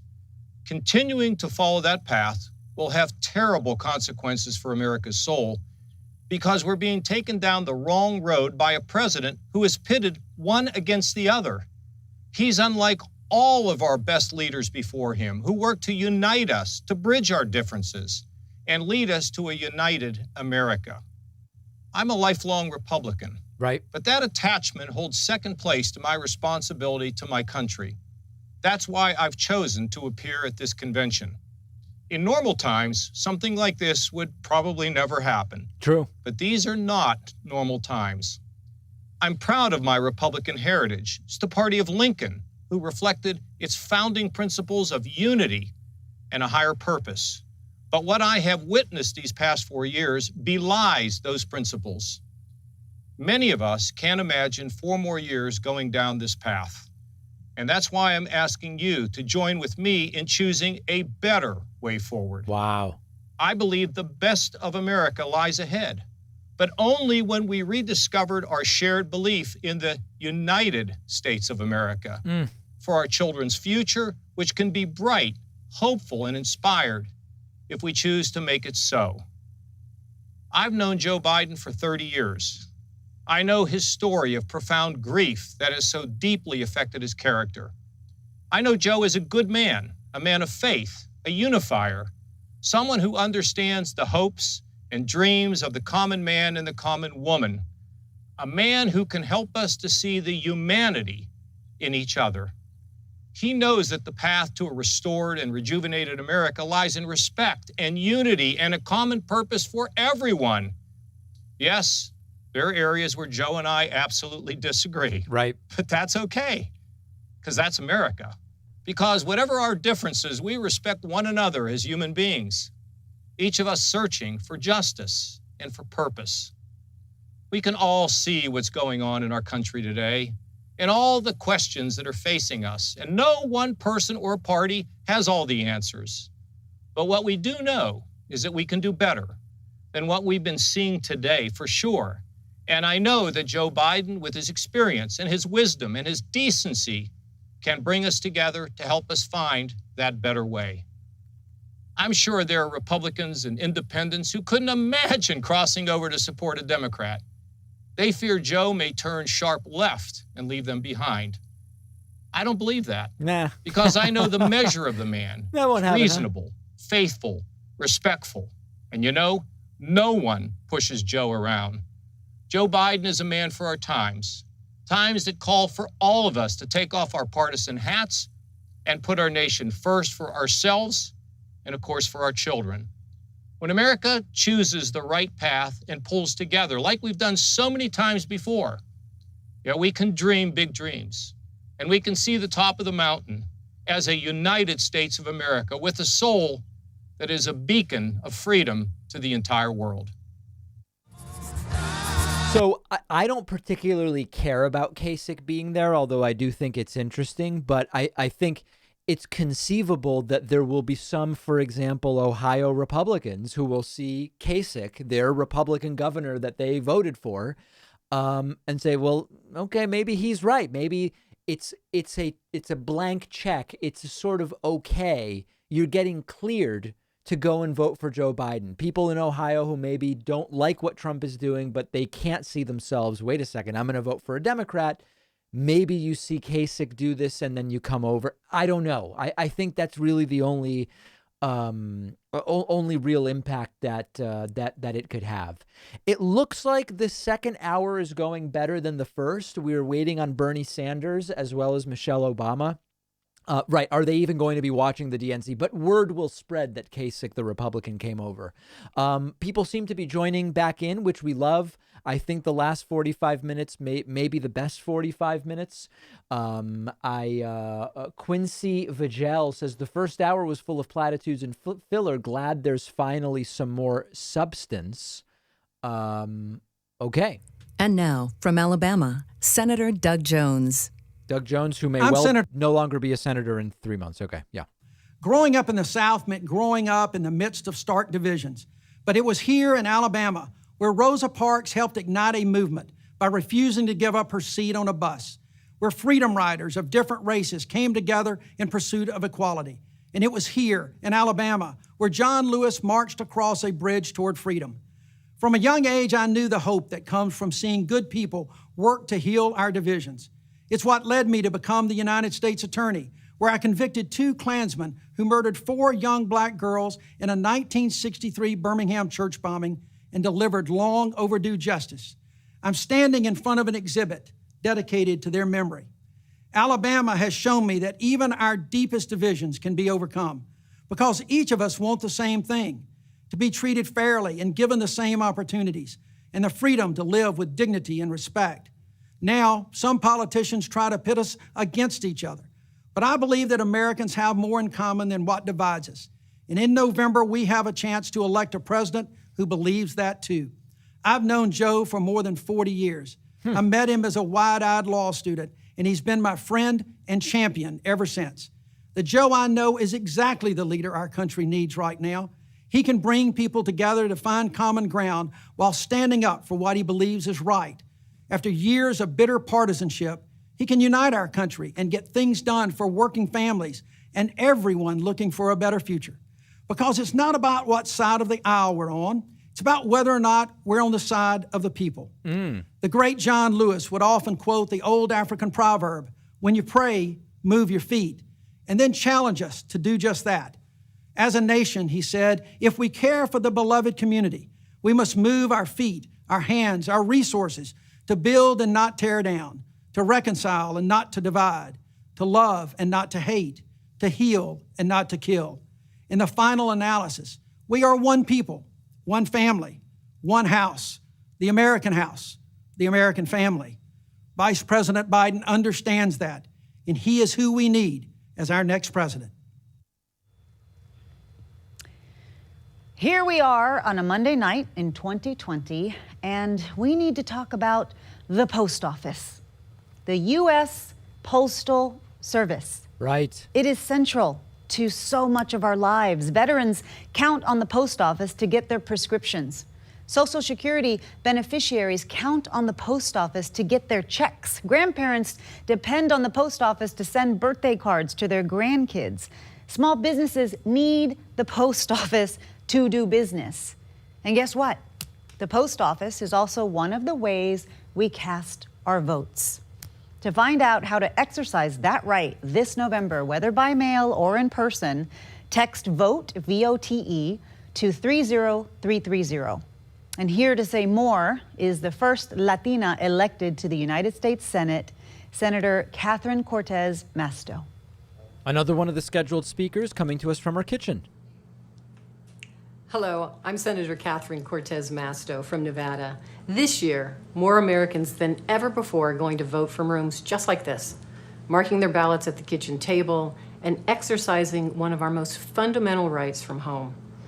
But despite what the president says, voting by mail has been a secure, proven option for decades. In 2016, 33 million Americans voted by mail. Even Donald Trump has requested an absentee ballot twice this year. This fall, some Americans will choose to vote in a voting booth with a mask on, while many of us will choose to vote by mail. My home state took the advice of scientists and medical experts. Some people in the chat don't seem to believe she really has white appliances, and that this is a green screen. So voters have a lot of options this fall. But Donald Trump is trying to divide us by undermining that right. He has threatened to withhold federal funding to Nevada because of our vote by mail system. That's funding our schools and seniors rely on. He has challenged us in court with a meritless lawsuit, one that our Republican Secretary of State has asked the judge to dismiss. And now he is putting the lives of Nevada's seniors at risk by trying to defund the post office. Here's what that means. Seniors won't be able to get their prescriptions because he wants to win an election.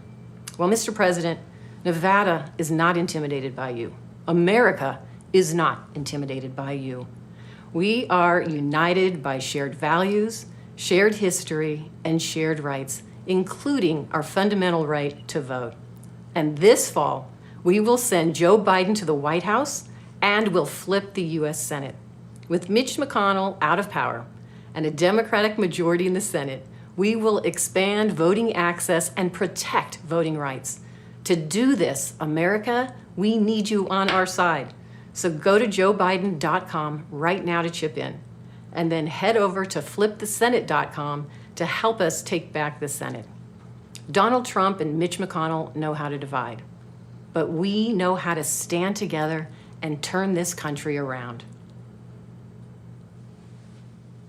Wow.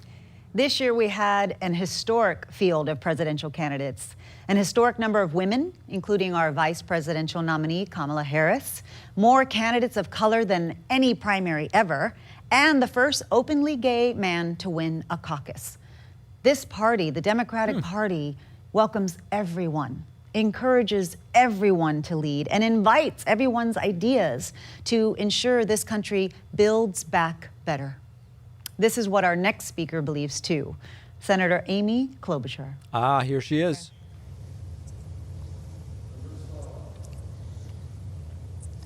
This is her basement podium she keeps in her basement. Like my friend Catherine, I believe that the right to vote is fundamental and the post office is essential. You know, the president may hate the post office, but he's still going to have to send them a change of address card come January. Donald Trump just happens to be in my state today, trying to divide people instead of responding to the pandemic and the significant needs of our economy. But Democrats, independents, and yes, many Republicans have had enough of his divisiveness. Tonight, my friends, in contrast, we've heard a lot about how we can unite as Americans, about our shared values, our shared dreams, how we've come together in the face of crisis. But I want to be clear. Unity isn't about settling. It's about striving for something more. It isn't the end, it's the means. It's how we get stuff done. Unity is about reaching up toward a higher purpose, a better future for all of us. E pluribus unum, out of many, one. It is more than a motto. It is the North Star for our democracy. Now more than ever, we need a president who will unite this country. We need a president who, in George Floyd's memory, instead of using the Bible as a prop, will heed its words, to act justly. We need a president for the workers who've lost their jobs because this administration is selling American workers out when we need to buy American. For the farmers and manufacturers and the people of rural America who are sick and tired of reaping what he's sown. We need a president who will look out for the seniors like my dad, whose families now visit them through glass windows, never knowing if it will be the last time they see them. We need a president for all of America.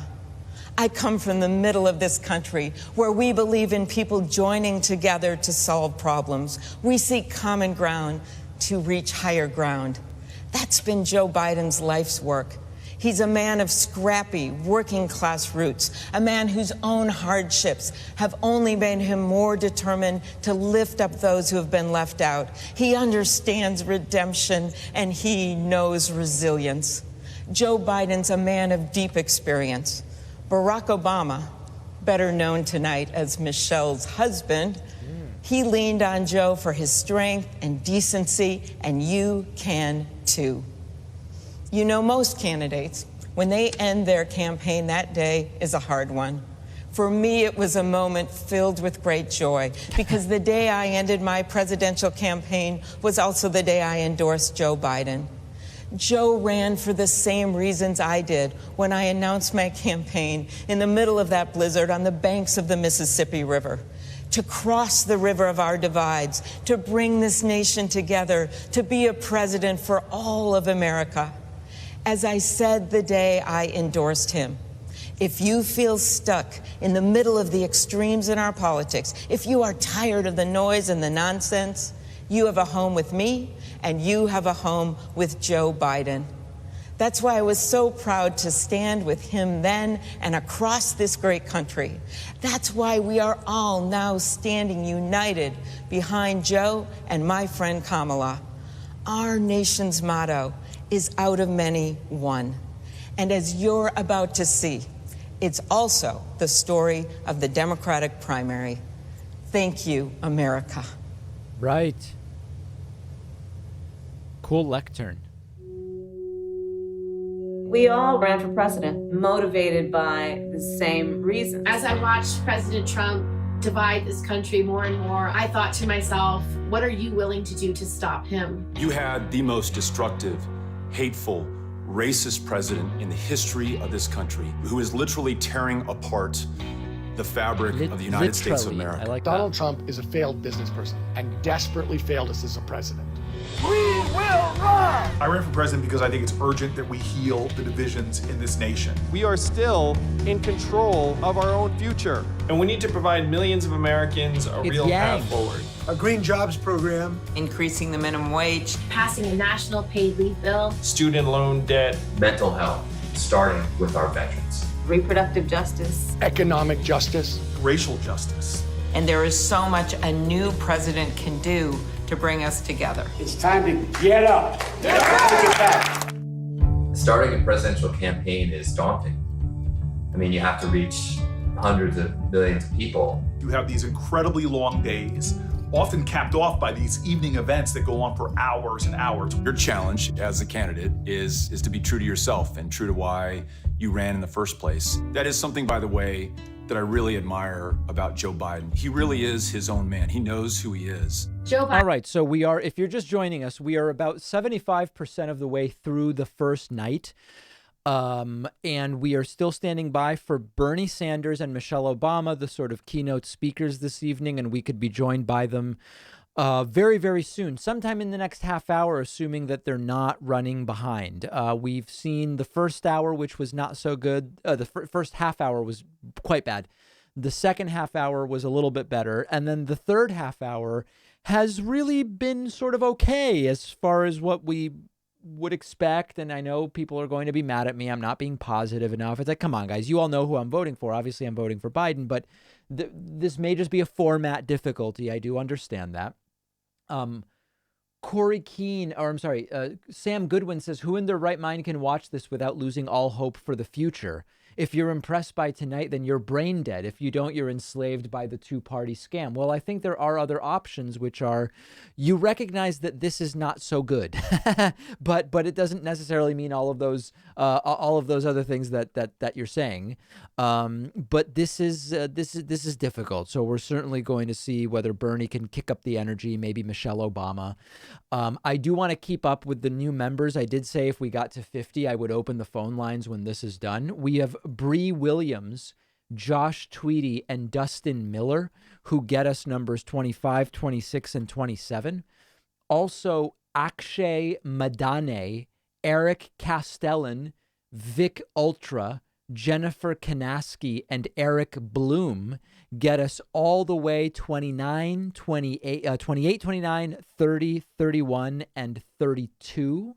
So that's very, very much appreciated. And I see people sending messages on Twitch. The super chats continue to come in. People are very, very excited, although not necessarily by the content, but they're at least excited to participate. Discarded Toast subscribed with Prime. D. Miller is just gifting subscriptions like they're candy. Penny candy, I might add, which is really great to see. And I see the super chats coming in. Someone asked if I've ever seen this slob, referring to John Kasich, eat. I haven't seen John Kasich eat, and quite frankly, it doesn't really make too much of a difference to me what he looks like when he's eating, as long as he holds his fork correctly. That's all I care about. No, I'm kidding. That would be elitist to say that. Okay, let's get back to this compilation, and we might be just minutes from Senator Bernie Sanders to the White House. We've got one shot to make Donald Trump a one-term president, and that shot is right now. It's showtime! It's showtime! Ex-president, right here.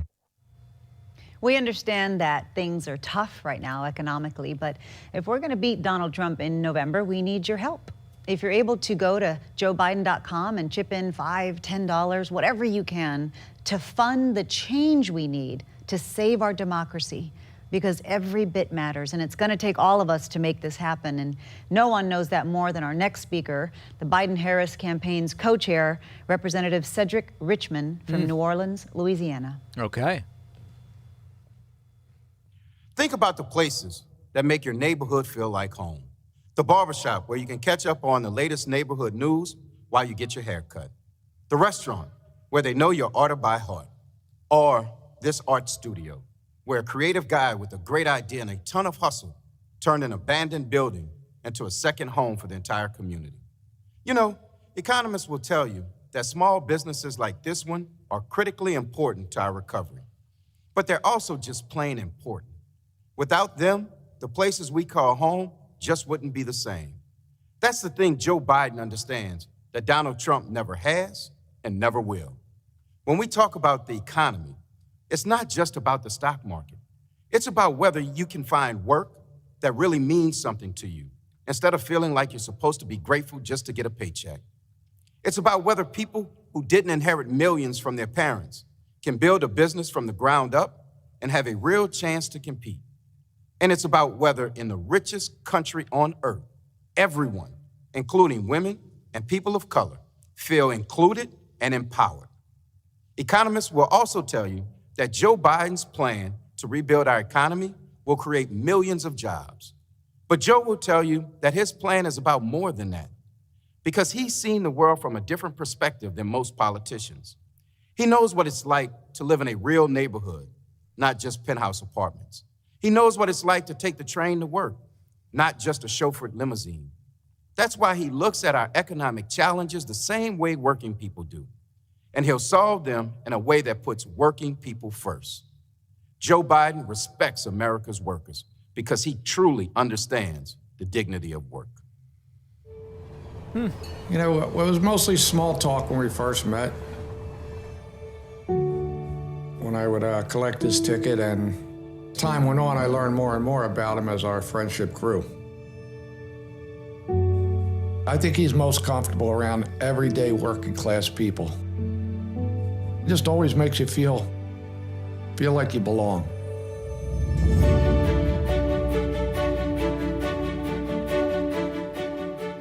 For more than 30 years, Joe Biden took the train to work.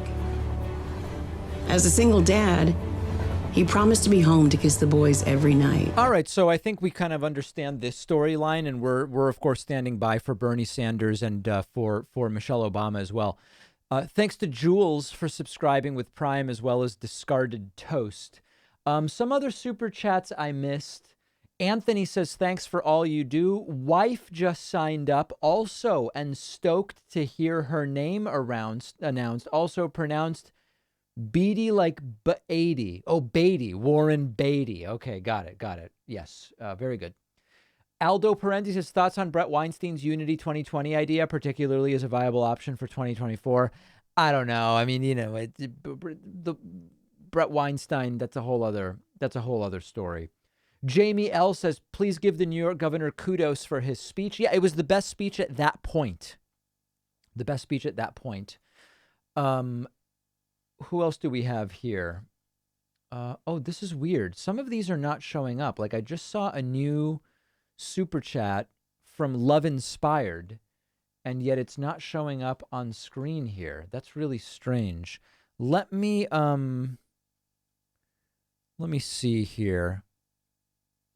Let me just refresh here and see if we can get that back on screen, because there are some interesting ones coming on. And see if we're having any issues there. I will get back to that. But if I would have told them people in the barbershop, I don't think they would have believed me. I'm not saying it like it was me and I was anything special. Everybody was special to him. We have heroes all over this country, and a lot of the essential workers out there that we don't even see, that are behind the scenes, are keeping this country going. He understands that. The average guy is important to him. The average guy is important to him.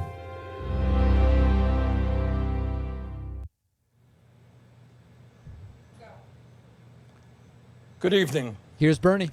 Our great nation is now living in an unprecedented moment. We're facing the worst public health crisis in 100 years and the worst economic collapse since the Great Depression. We are confronting systemic racism and the enormous threat to our planet of climate change. And in the midst of all of this, we have a president who is not only incapable of addressing these crises, but is leading us down the path of authoritarianism. Yes. This election is the most important in the modern history of this country. Indeed. In response to the unprecedented crises we face, we need an unprecedented response, a movement like never before, of people who are prepared to stand up and fight for democracy and decency and against greed, oligarchy, and bigotry. And we need Joe Biden as our next president. Wow. Let me take this opportunity to say a word to the millions of people who supported my campaign this year and in 2016. Interesting. My friends, thank you for your trust, your support, and the love you showed Jane, me, and our family. Together, we have moved this country in a bold new direction, showing that all of us, black and white, Latino, Native American, Asian American, gay and straight, native-born and immigrant, yearn for a nation based on the principles of justice, love, and compassion. Our campaign ended several months ago, but our movement continues and is getting stronger every day. Many of the ideas we fought for that just a few years ago were considered radical are now mainstream. But let us be clear, if Donald Trump is reelected, all the progress we have made will be in jeopardy. At its most basic, this election is about preserving our democracy. During this president's term, the unthinkable has become normal. Something weird's going on. He has tried to prevent people from voting, undermined the U.S. Postal Service, deployed the military and federal agents against peaceful protesters, threatened to delay the election, and suggested that he will not leave office if he loses. This is not normal. Stream seems and okay, we but must my never computer's all treat frozen it up. It's weird. like it is. Under this administration, authoritarianism has taken root in our country. I and my family, and many of yours, know the insidious way authoritarianism destroys democracy, decency, and humanity. As long as I am here, I will work with progressives, with moderates, and yes, with conservatives to preserve this nation from a threat that so many of our heroes fought and died to defeat. This president is not just a threat to our democracy, but by rejecting science, he has put our lives and health in jeopardy. Trump has attacked doctors and scientists trying to protect us from the pandemic, while refusing to take strong action to produce the masks, gowns, and gloves our healthcare workers desperately need. Bernie on fire. Nero fiddled while Rome burned. Trump golfs. His actions fanned this pandemic, resulting in over 170,000 deaths and a nation still unprepared to protect its people. Furthermore, Trump's negligence has exacerbated the economic crisis we are now experiencing. Since this pandemic began, over 30 million people have lost their jobs, and many have lost their health insurance. Millions of working families are wondering how they will feed their kids, and they're worried that they will be evicted from their homes. And how has Trump responded? Instead of maintaining the $600 a week unemployment supplement that workers were receiving and the $1,200 emergency checks that many of you received, instead of helping small businesses, Trump concocted fraudulent executive orders that do virtually nothing to address the crisis while threatening the very future of Social Security and Medicare. But the truth is that even before Trump's negligent response to this pandemic, too many hardworking families have been caught on an economic treadmill with no hope of ever getting ahead. Together, we must build a nation that is more equitable, more compassionate, and more inclusive. I know that Joe Biden will begin that fight on day one. Let me offer you just a few examples of how Joe will move us forward. Joe supports raising the minimum wage to $15 an hour. That's true. This will give 40 million workers a pay raise and push the wage scale up for everyone else. Joe will also make it easier for workers to join unions, create 12 weeks of paid family leave, fund universal pre-K for 3- and 4-year-olds, and make child care affordable for millions of families. Joe will rebuild our crumbling infrastructure and fight the threat of climate change by transitioning us to 100% clean electricity over the next 15 years. That's what his plan says. These initiatives will create millions of good-paying jobs all across our country. As you know, we are the only industrialized nation not to guarantee health care for all people. While Joe and I disagree on the best path to get universal coverage, he has a plan that will greatly expand health care and cut the cost of prescription drugs. You heard it from Bernie. Further, he will lower the eligibility age of Medicare from 65 down to 60. To help reform our broken criminal justice system, Joe will end private prisons and detention centers, cash bail, and the school-to-prison pipeline. And to heal the soul of our nation, Joe Biden will end the hate and division Trump has created.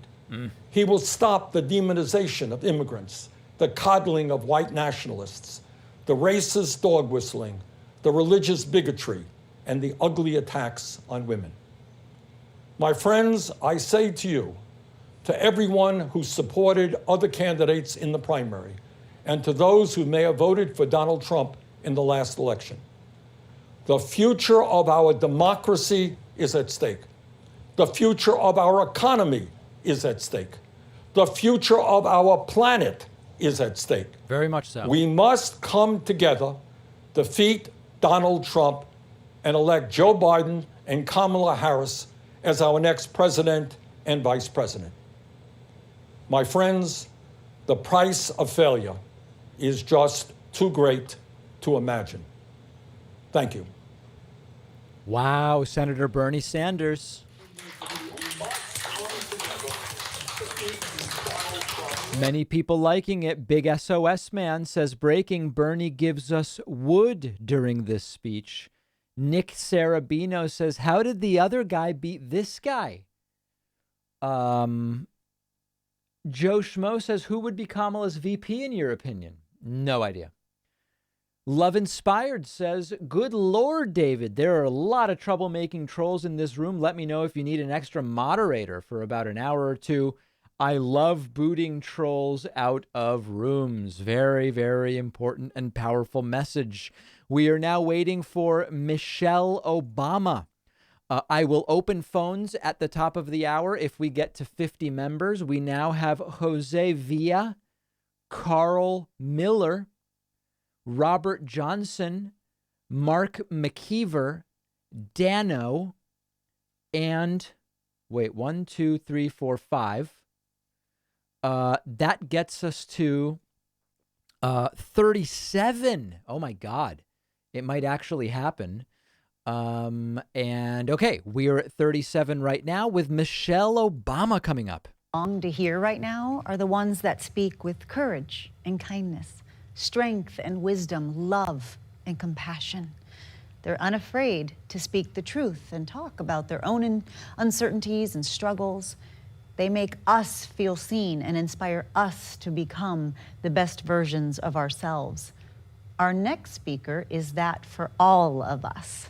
It is my honor and privilege to introduce the former First Lady, here we go, Michelle Obama. Good evening, everyone. It's a hard time, and everyone's feeling it in different ways. And I know a lot of folks are reluctant to tune into a political convention right now, or to politics in general. Believe me, I get that. But I am here tonight because I love this country with all my heart. And it pains me to see so many people hurting. I've met so many of you. I've heard your stories. And through you, I have seen this country's promise. And thanks to so many who came before me, thanks to their toil and sweat and blood, I've been able to live that promise myself. That's the story of America. All those folks who sacrificed and overcame so much in their own times because they wanted something more, something better for their kids. There's a lot of beauty in that story. There's a lot of pain in it too. A lot of struggle and injustice and work left to do. And who we choose as our president in this election will determine whether or not we honor that struggle and chip away at that injustice and keep alive the very possibility of finishing that work. I am one of a handful of people living today who have seen firsthand the immense weight and awesome power of the presidency. And let me once again tell you this: the job is hard. It requires clear-headed judgment, a mastery of complex and competing issues, a devotion to facts and history, a moral compass, and an ability to listen, and an abiding belief that each of the 330 million lives in this country has meaning and worth. A president's words have the power to move markets. They can start wars or broker peace. They can summon our better angels or awaken our worst instincts. You simply cannot fake your way through this job. As I've said before, being president doesn't change who you are. It reveals who you are. Well, a presidential election can reveal who we are too. And 4 years ago, too many people chose to believe that their votes didn't matter. Maybe they were fed up. Maybe they thought the outcome wouldn't be close. Maybe the barriers felt too steep, whatever the reason. Yes. In the end, those choices sent someone to the Oval Office who lost the national popular vote by nearly 3 million votes. Very much so. In one of the states that determined the outcome, the winning margin averaged out to just 2 votes per precinct. 2 votes. And we've all been living with the consequences. When my husband left office with Joe Biden at his side, we had a record-breaking stretch of job creation. We'd secured the right to health care for 20 million people. We were respected around the world, rallying our allies to confront climate change. And our leaders had worked hand in hand with scientists to help prevent an Ebola outbreak from becoming a global pandemic. 4 years later, the state of this nation is very different. More than 150,000 people have died, and our economy is in shambles because of a virus that this president downplayed for too long. It has left millions of people jobless. Too many have lost their health care. Too many are struggling to take care of basic necessities like food and rent. Too many communities have been left in the lurch to grapple with whether and how to open our schools safely. Internationally, we've turned our back, not just on agreements forged by my husband, but on alliances championed by presidents like Reagan and Eisenhower. And here at home, as George Floyd, Breonna Taylor, and a never-ending list of innocent people of color continue to be murdered, stating the simple fact that a Black Life Matters is still met with derision from the nation's highest office. Because whenever we look to this White House for some leadership or consolation or any semblance of steadiness, what we get instead is chaos, division, and a total and utter lack of empathy. Empathy, that's something I've been thinking a lot about lately. The ability to walk in someone else's shoes. The recognition that someone else's experience has value too. Most of us practice this without a second thought. If we see someone suffering or struggling, we don't stand in judgment, we reach out. Because there, but for the grace of God, go I. It is not a hard concept to grasp. It's what we teach our children. And like so many of you, Barack and I have tried our best to instill in our girls a strong moral foundation to carry forward the values that our parents and grandparents poured into us. But right now, kids in this country are seeing what happens when we stop requiring empathy of one another. This is actually pretty good. They're looking around wondering if we've been lying to them. You don't have to think Obamacare is the best to recognize this is good. What we truly value. They see people shouting in grocery stores, unwilling to wear a mask to keep us all safe. They see people calling the police on folks minding their own business just because of the color of their skin. They see an entitlement that says only certain people belong here, that greed is good and winning is everything, because as long as you come out on top, it doesn't matter what happens to everyone else. And they see what happens when that lack of empathy is ginned up into outright disdain.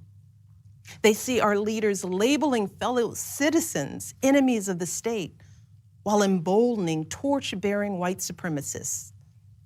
They watch in horror as children are torn from their families and thrown into cages, and pepper spray and rubber bullets are used on peaceful protesters for a photo op. Sadly, this is the America that is on display for the next generation. A nation that's underperforming not simply on matters of policy, but on matters of character. And that's not just disappointing, it's downright infuriating. Because I know the goodness and the grace that is out there in households and neighborhoods all across this nation. And I know that regardless of our race, age, religion, or politics, when we close out the noise and the fear and truly open our hearts, we know that what's going on in this country is just not right. This is not who we want to be. So what do we do now? What's our strategy? Over the past 4 years, a lot of people have asked me, when others are going so low, does going high still really work? My answer, going high is the only thing that works. Because when we go low, when we use those same tactics of degrading and dehumanizing others, we just become part of the ugly noise that's drowning out everything else. We degrade ourselves. We degrade the very causes for which we fight. But let's be clear. Going high does not mean putting on a smile and saying nice things when confronted by viciousness and cruelty. Right. Going high means taking the harder path. It means scraping and clawing our way to that mountaintop. Going high means standing fierce against hatred while remembering that we are one nation under God.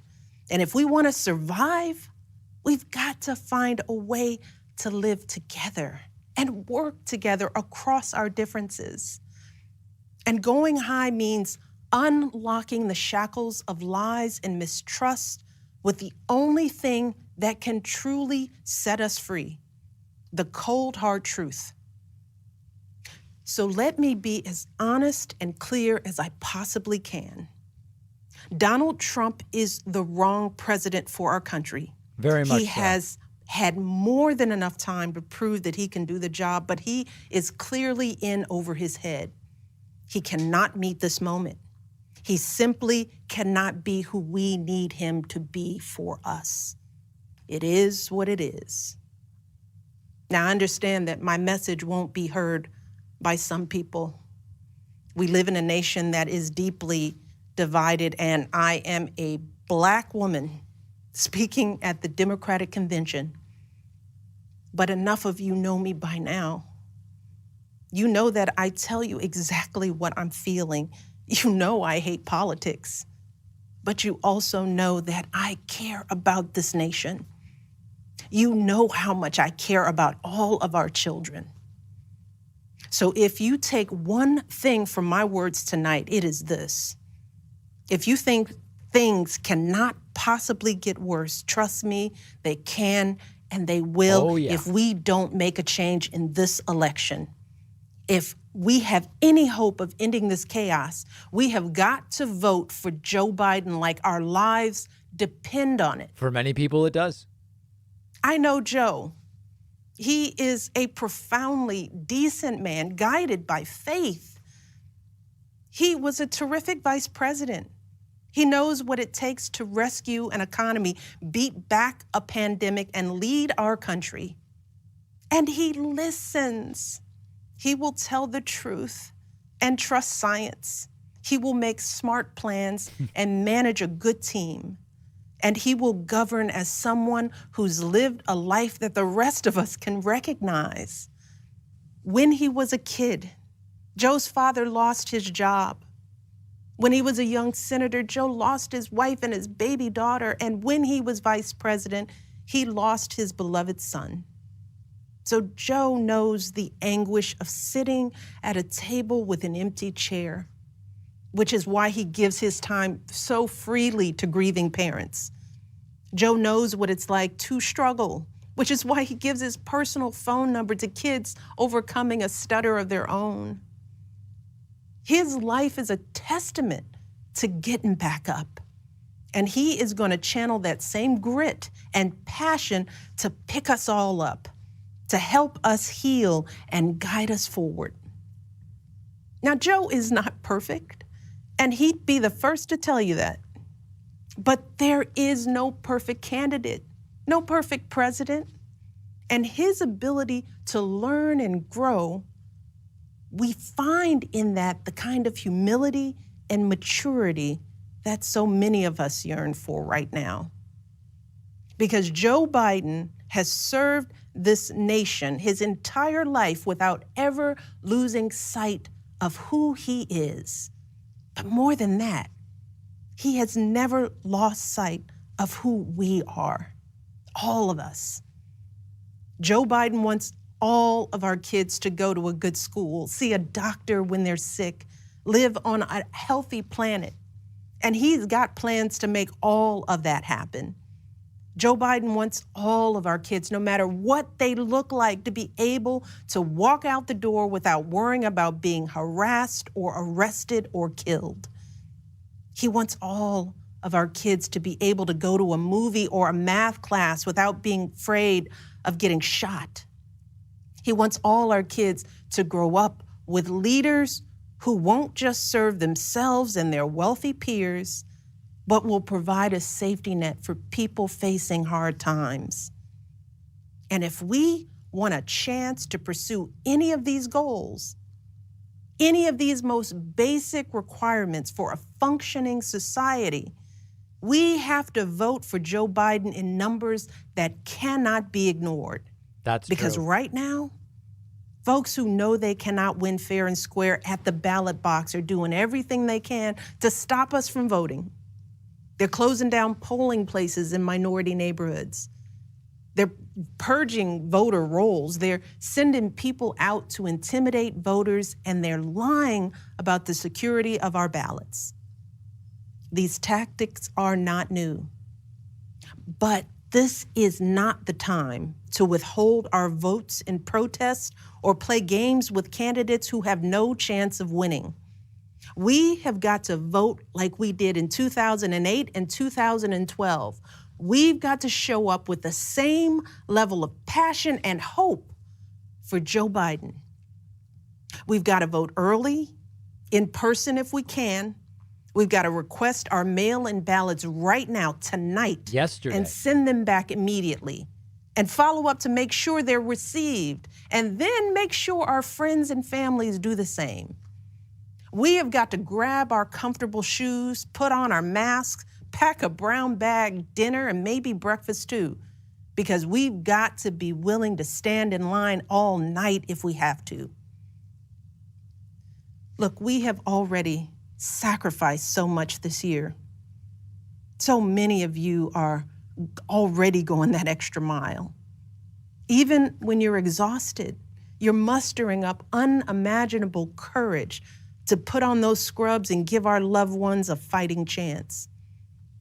Even when you're anxious, you're delivering those packages, stocking those shelves, and doing all that essential work so that all of us can keep moving forward. Even when it all feels so overwhelming, working parents are somehow piecing it all together without childcare. Teachers are getting creative so that our kids can still learn and grow. Our young people are desperately fighting to pursue their dreams.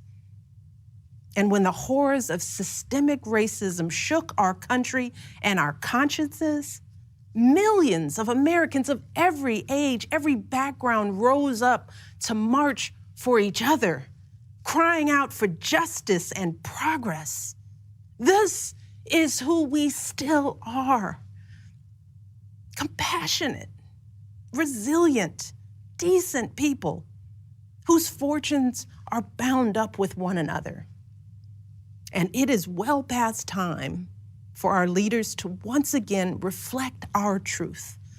So it is up to us to add our voices and our votes to the chorus of history, echoing heroes like John Lewis, who said, "When you see something that is not right, you must say something.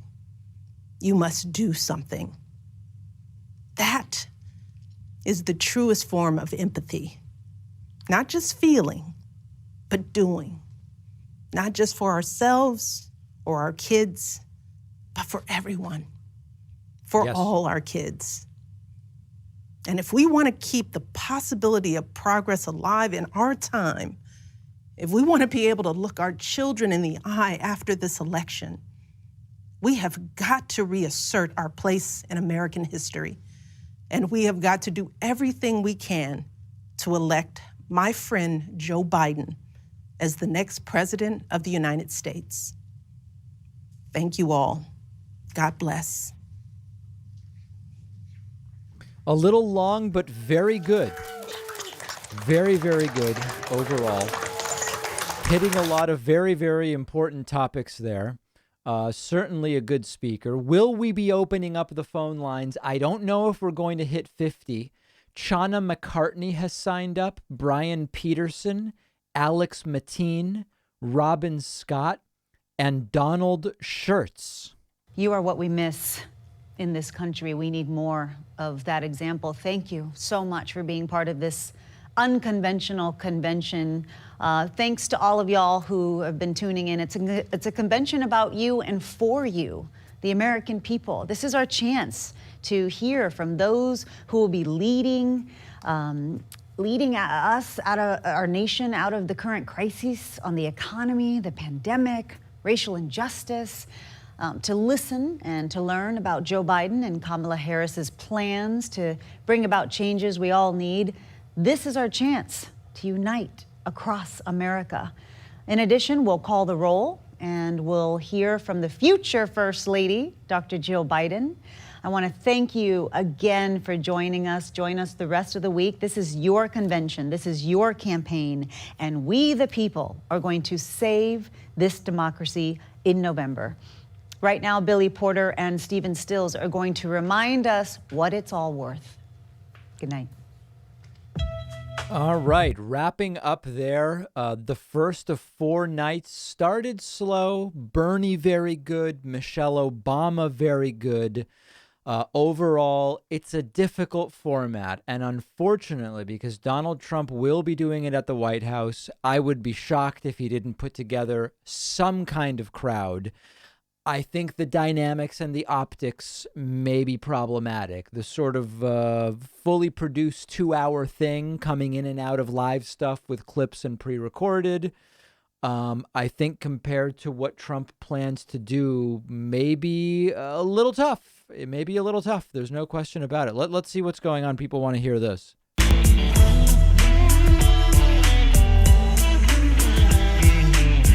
There's battle lines being drawn. Nobody's right if everybody's wrong.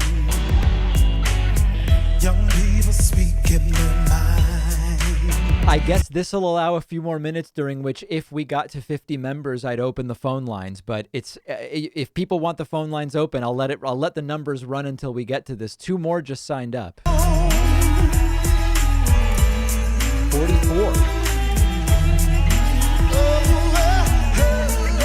Bill in Austin. 45 is Dominic. Wow. Nice to you guys do it. I'm just going to go to bed. I might have to take phone calls.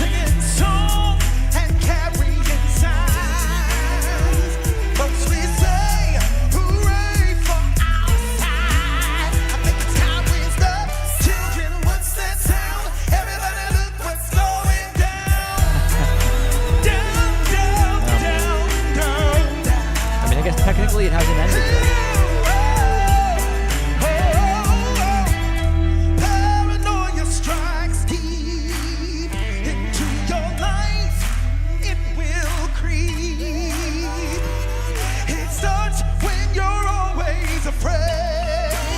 I don't know what we're doing, but okay.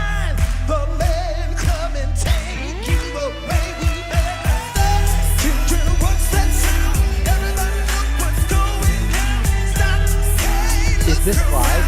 That's a joke.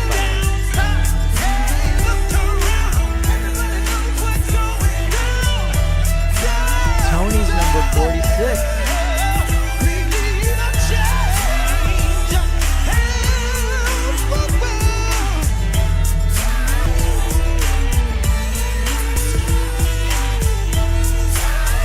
Number 47.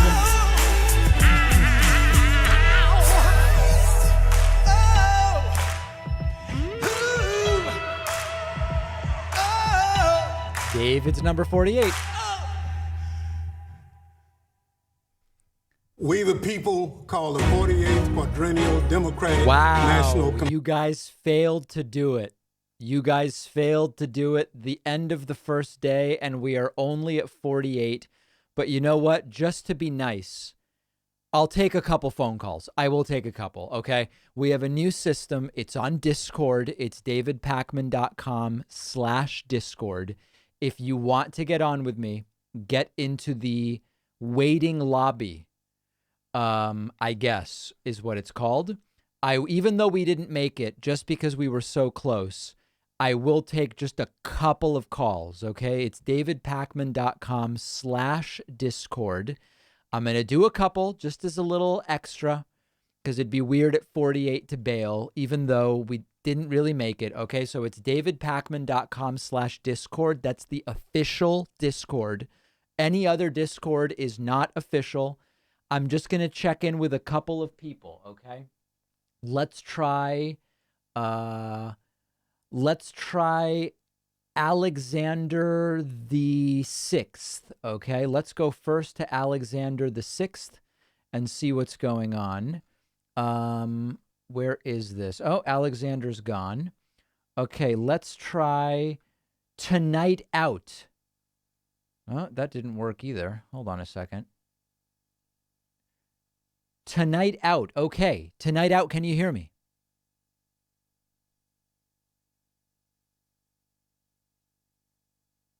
Tonight Out, can you hear me? Tonight Out's gone.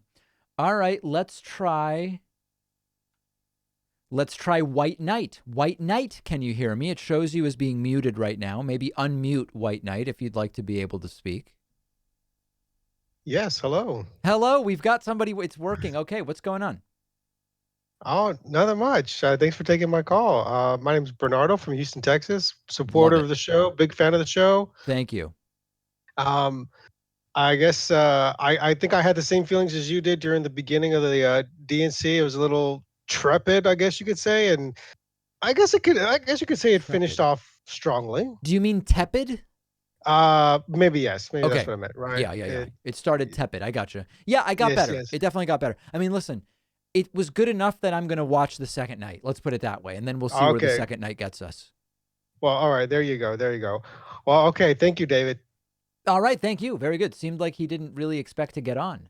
Let's see. We're just talking to a couple people on Discord. Let's go to PR McCartney. PR McCartney. Oh boy, is this thing even working? PR McCartney, can you hear me? It's back to White Knight somehow. That's weird. A lot of people seem to be bailing. Now, how do I remove? Oh, I drag out. Okay, so we've got to drag. Oh, then they left. Okay, let's try. This is the first time with the new system. We're going to Trev Dog. Okay, Trev Dog is next. Trev Dog, please unmute. You are on. Hello? Yeah. Hi there. Give me 1 sec, please. Please take your time. Sounds like you're finishing up an email. I don't have 40 people trying to get on or anything.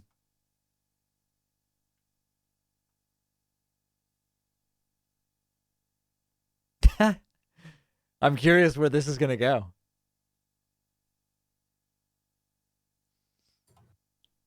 Can you hear me? Yes. Okay.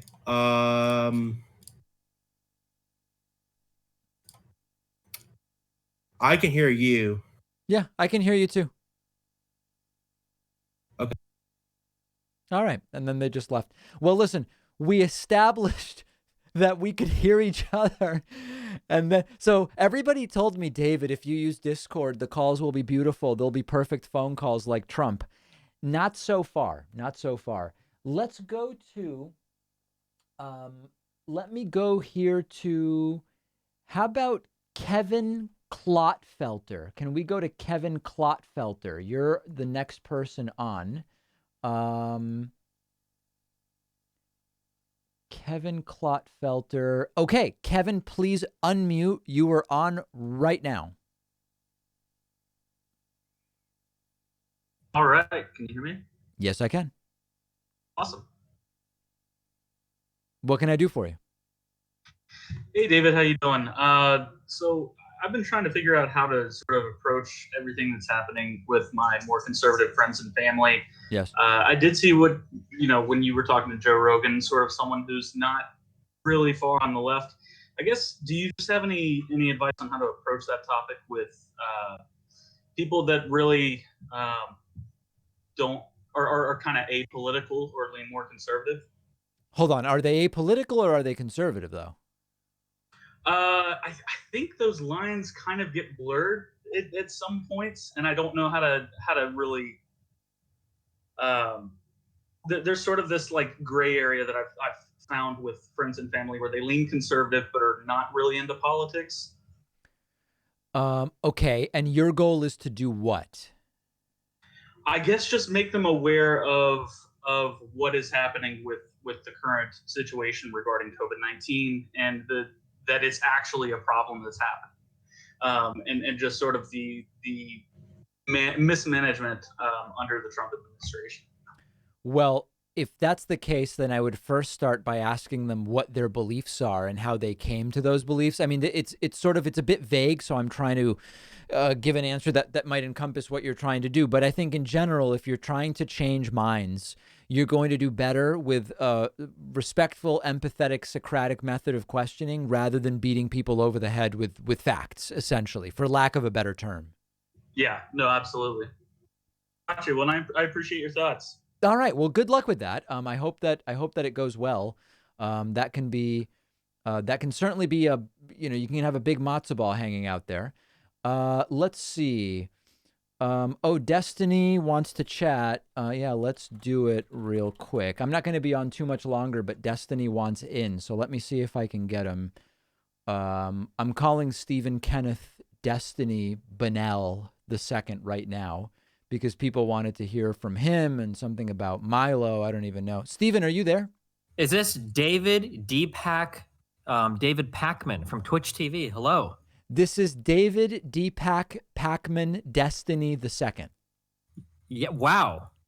You've evolved. You've mutated, some might Yeah. say. So what did you think of the DNC stuff? I'm going to be completely honest with you. Yeah. I mean, as my fan base knows, originally I backed Tulsi Gabbard, then I kind of flirted with Yang. Then I, took a hard left into Bernie. Oh my God. And after Donna came out again and stole the election for Bernie, I was thinking, I'm done, you know? I'm a hard left, super liberal, borderline communist, but you know, I'm just going to vote for Trump because if they're going to take it from Bernie, like why not? But after watching so many brave people come forward tonight and give their takes on how damaged they are by this economy, by COVID-19, by the atrocious production quality of this video broadcast, and by everything else that's going on in this country, you know, I think Joe's going to earn my vote by the end of day 7 of this YouTube premiere series. Because wow, I loved it. I mean, I loved it from start to finish. The problem when you ask me that question, I get a little bit nervous because I'm trying to think of a single moment that I didn't love. Yeah. Can you give me some? Or the Christian prayer and invoking Jesus, I didn't love. Really? You hate Jesus, or you hate religiosity, or you hate Christians, or what's your problem? I just don't think it has a place in a nominating convention. You really don't think so? No. Huh. Well, I mean, for me personally, I feel like God kind of guides all of my actions. To pretend that we can disassociate God from the political process when he lives and breathes through all of us. I don't know. Are you doing material right now? I'm trying to figure out what's going on. Like material, like dialectic materialism. That's what I used to do back when I was a Bernie fan. But yeah. Hey, did things go bad when Botez coached me? Is that what happened? Hello? You know, it stung a little. Hey, you sound despondent. I'm worried about, is everything okay? Are you streaming right now? I am streaming, you know? Sorry, I keep getting messages from my new best friend, Milo, so you cut out sometimes. I'm sorry, what did you say? Something about backstabbing me for a chess tournament? What were we talking about? Oh man, I don't even know how to. I mean, it's like I'm interviewing instead of interviewing Kenny, who's the guy I know, I'm interviewing Destiny, the character. It feels like. Yeah. Well, okay. Let's rewind a little bit. Okay. Honestly, I don't know. I don't know. I don't believe that we're the target audience for this stuff, but I don't know who is. Right. Maybe that's what it is. Yeah. Like what? Yeah. Because the truth is, I'm voting. I'd crawl over broken glass to vote for Biden. So it's like, why they don't need to appeal to me. Maybe they're smarter and they've figured out who are we actually trying to reach with this nonsense. Yeah, it kind of feels like we're older. I don't know, or maybe they did this for younger people too. You remember a long time ago? I feel like I used to see on TV more often, like the big fundraisers for things where they'd bring in celebrities and they'd sing songs and they'd go back and forth, like cutting from scene to scene, like that really weird, like fundraising stuff. Yeah. It felt like I was kind of watching one of those. There was an element of telethon. Yeah. Yeah. Telethons. Yeah, one of those. Yeah, that's what it felt like. It was very strange. Yeah. Especially, and then they even had like the call to action to donate at the end.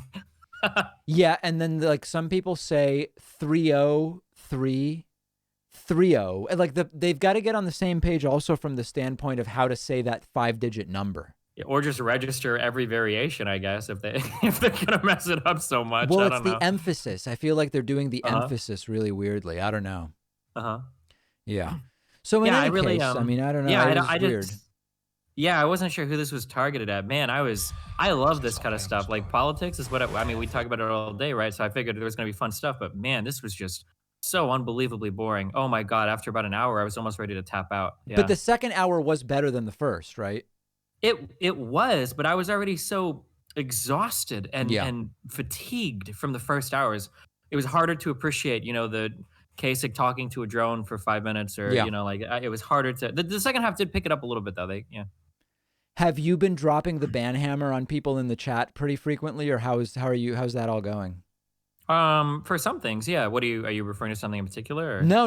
It's weird. I'll be just talking about something unrelated, and all of a sudden there's like virulent anti-Semitism, and the ban hammer's being dropped like crazy. It's just weird how it happens. Oh yeah, I mean, I think I've weeded most of those people out of my community, but yeah. Oh, is that right? And by the way, I pulled up your stream now. Where are you right now? You seem to be in some other place. You've got an electrical box panel behind you. I hope that's 120 volt service. Well, why would you hope that? What if I'm in Europe?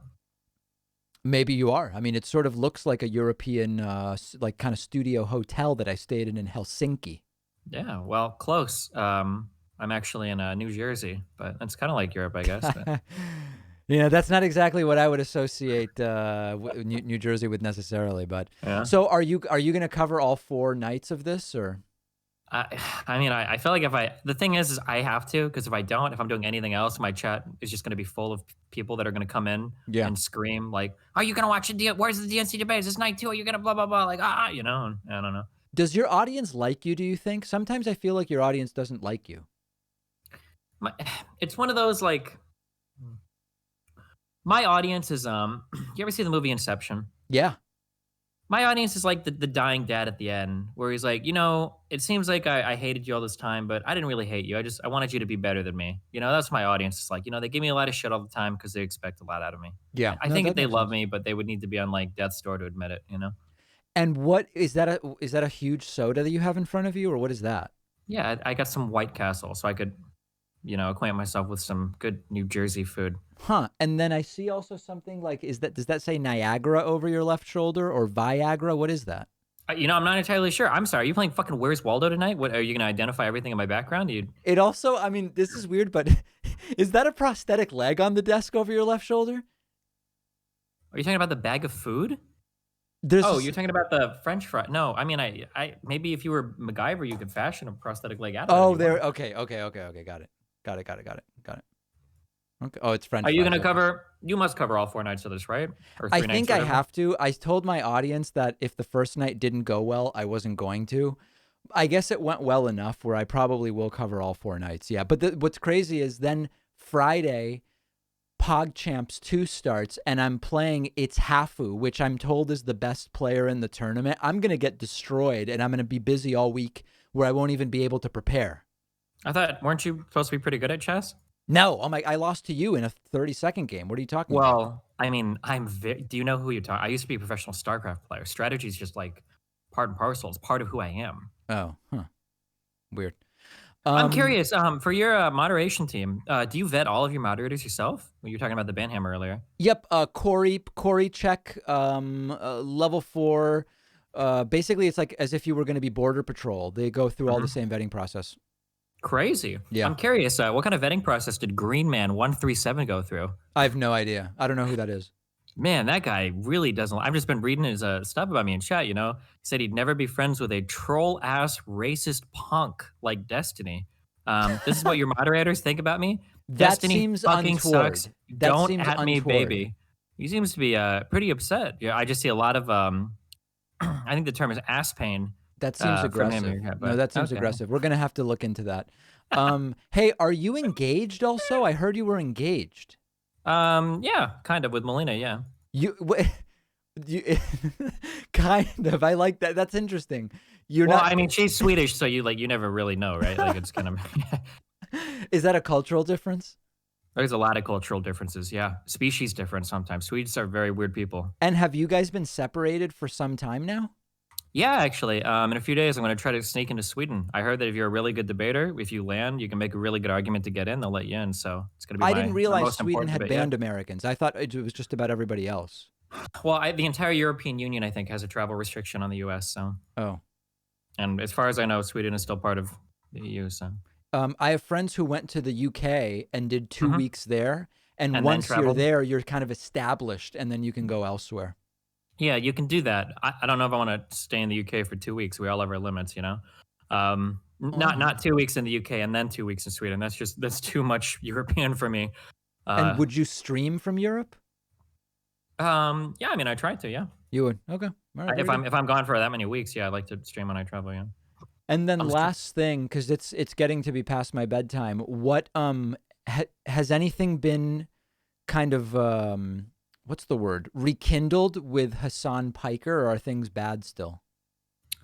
Well, I think that our entire relationship is just eternally doused in gasoline. So a rekindling of anything would just be a reignition of our everlasting hatred for each other. So. It's a tinderbox, essentially. Yeah, I would say so. Yeah. Do you think, as white in PogChamps, should I be playing the Vienna or Panziani? Oh man, the problem is that the Vienna is just so well studied at this point. I think that everybody's going to be prepared for it. But the Panziani, because you have so many more options, I think, in like the early mid game. I would run that if I were you. Are you being serious? That actually seems like a reasonable reaction. Wait. Do you think I don't know anything about chess? Or? I thought you were going to give me a BS answer. I'll be perfectly frank. No, of course not. I mean, it depends on how comfortable you are playing past like a couple openings, right? Completely uncomfortable. I have no memory whatsoever of what to do. Oh, well. Yeah. I have no idea what either of those things are. I'm sorry. I'm sorry. Very good. All right. Well, listen, let's check in again later in the week and see how things are going. And then we'll talk about the Botez thing. I do want to figure out what's going on there. That's a pretty soft spot for me, pretty tender spot. So I'd leave that one alone. But, that one you would recommend staying away from, it sounds like. Yeah, we can talk about Assange all you want, but fair enough. Yeah. All right, Stephen Kenneth Destiny Bennell II, the man, the myth, the legend. Always a pleasure talking to you. Thank you, David D. Pacman of Twitch.tv. I look forward to talking to you after a couple more nights of the DNC. Yeah. All right. Take care. Talk to you soon. Bye to Destiny's audience. Yeah. See you later, D. Pacman's audience. Bye. Wow. What a night. I mean, I couldn't imagine a better way to completely torpedo the evening than opening up the phone lines and then talking to Destiny. No, I'm kidding.